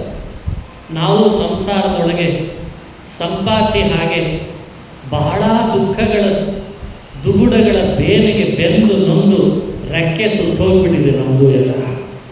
ಪುನಃ ರೆಕ್ಕೆ ಚಿಗುರಬೇಕು, ಉತ್ಸಾಹ ಜೀವನದಲ್ಲಿ ಬರಬೇಕು, ಆಕಾಶದ ಎತ್ತರ ಹಾರಬೇಕು, ಆಸೆಗಳು ಸಾಕಾರ ಆಗಬೇಕು, ಕನಸುಗಳು ನನಸಾಗಬೇಕು ಅಂದರೆ ಈ ರೀತಿ ರಾಮನ ಚರಿತ್ರೆಗಳನ್ನು ಸಂಪಾತಿಯಂತೆ ಮೇಲಿಂದ ಮೇಲೆ ಕೇಳಬೇಕು ಅನ್ನೋ ಸಂದೇಶ ರಾಮಾಯಣ ನಮಗೆ ತಿಳಿಸುತ್ತದೆ.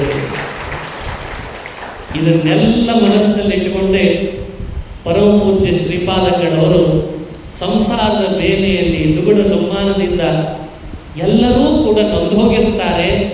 ಅವರೆಲ್ಲ ರಾಮ ಮಂತ್ರವನ್ನು ಜಪಿಸಲಿ, ಸಂಪಾತಿಯಂತೆ ಆಕಾಶಕ್ಕೆ ಹಾರಲಿ, ಸಂಸಾರದಲ್ಲಿ ಮತ್ತೆ ಅವರು ಮುನ್ನುಗ್ಗಲಿ ಅನ್ನೋ ಕಾರಣಕ್ಕೆ ಈ ರಾಮ ಮಂತ್ರ ಜಪವನ್ನು ಯೋಜನೆಯ ರೂಪದಲ್ಲಿ ಹಾಕಿಸಿದ್ದಾರೆ. ಹಾಗಾಗಿ ರಾಮನ ಬಗ್ಗೆ ಹೇಳಲಿಕ್ಕೆ ಪ್ರಾರಂಭ ಮಾಡಿದರೆ ಯಾವತ್ತೂ ಮುಗೀತು ಅಂತಿಲ್ಲ. ಆದರೂ ಸಂಕ್ಷಿಪ್ತವಾಗಿ ನಿಮ್ಮ ಜೊತೆಯಲ್ಲಿ ರಾಮನ ಚರಿತ್ರೆಯನ್ನು, ರಾಮನಾಮದ ಮಹತ್ವವನ್ನು, ರಾಮ ಮಂತ್ರವನ್ನು ಹೇಳಿದರೆ ಆಗುವ ಫಲವನ್ನು ಎಲ್ಲ ಹಂಚಿಕೊಳ್ಳುವ ಒಂದು ಸುಯೋಗ ಸಿಕ್ಕಿದೆ ಅಂತ ನಾನು ಭಾವಿಸ್ತೇನೆ.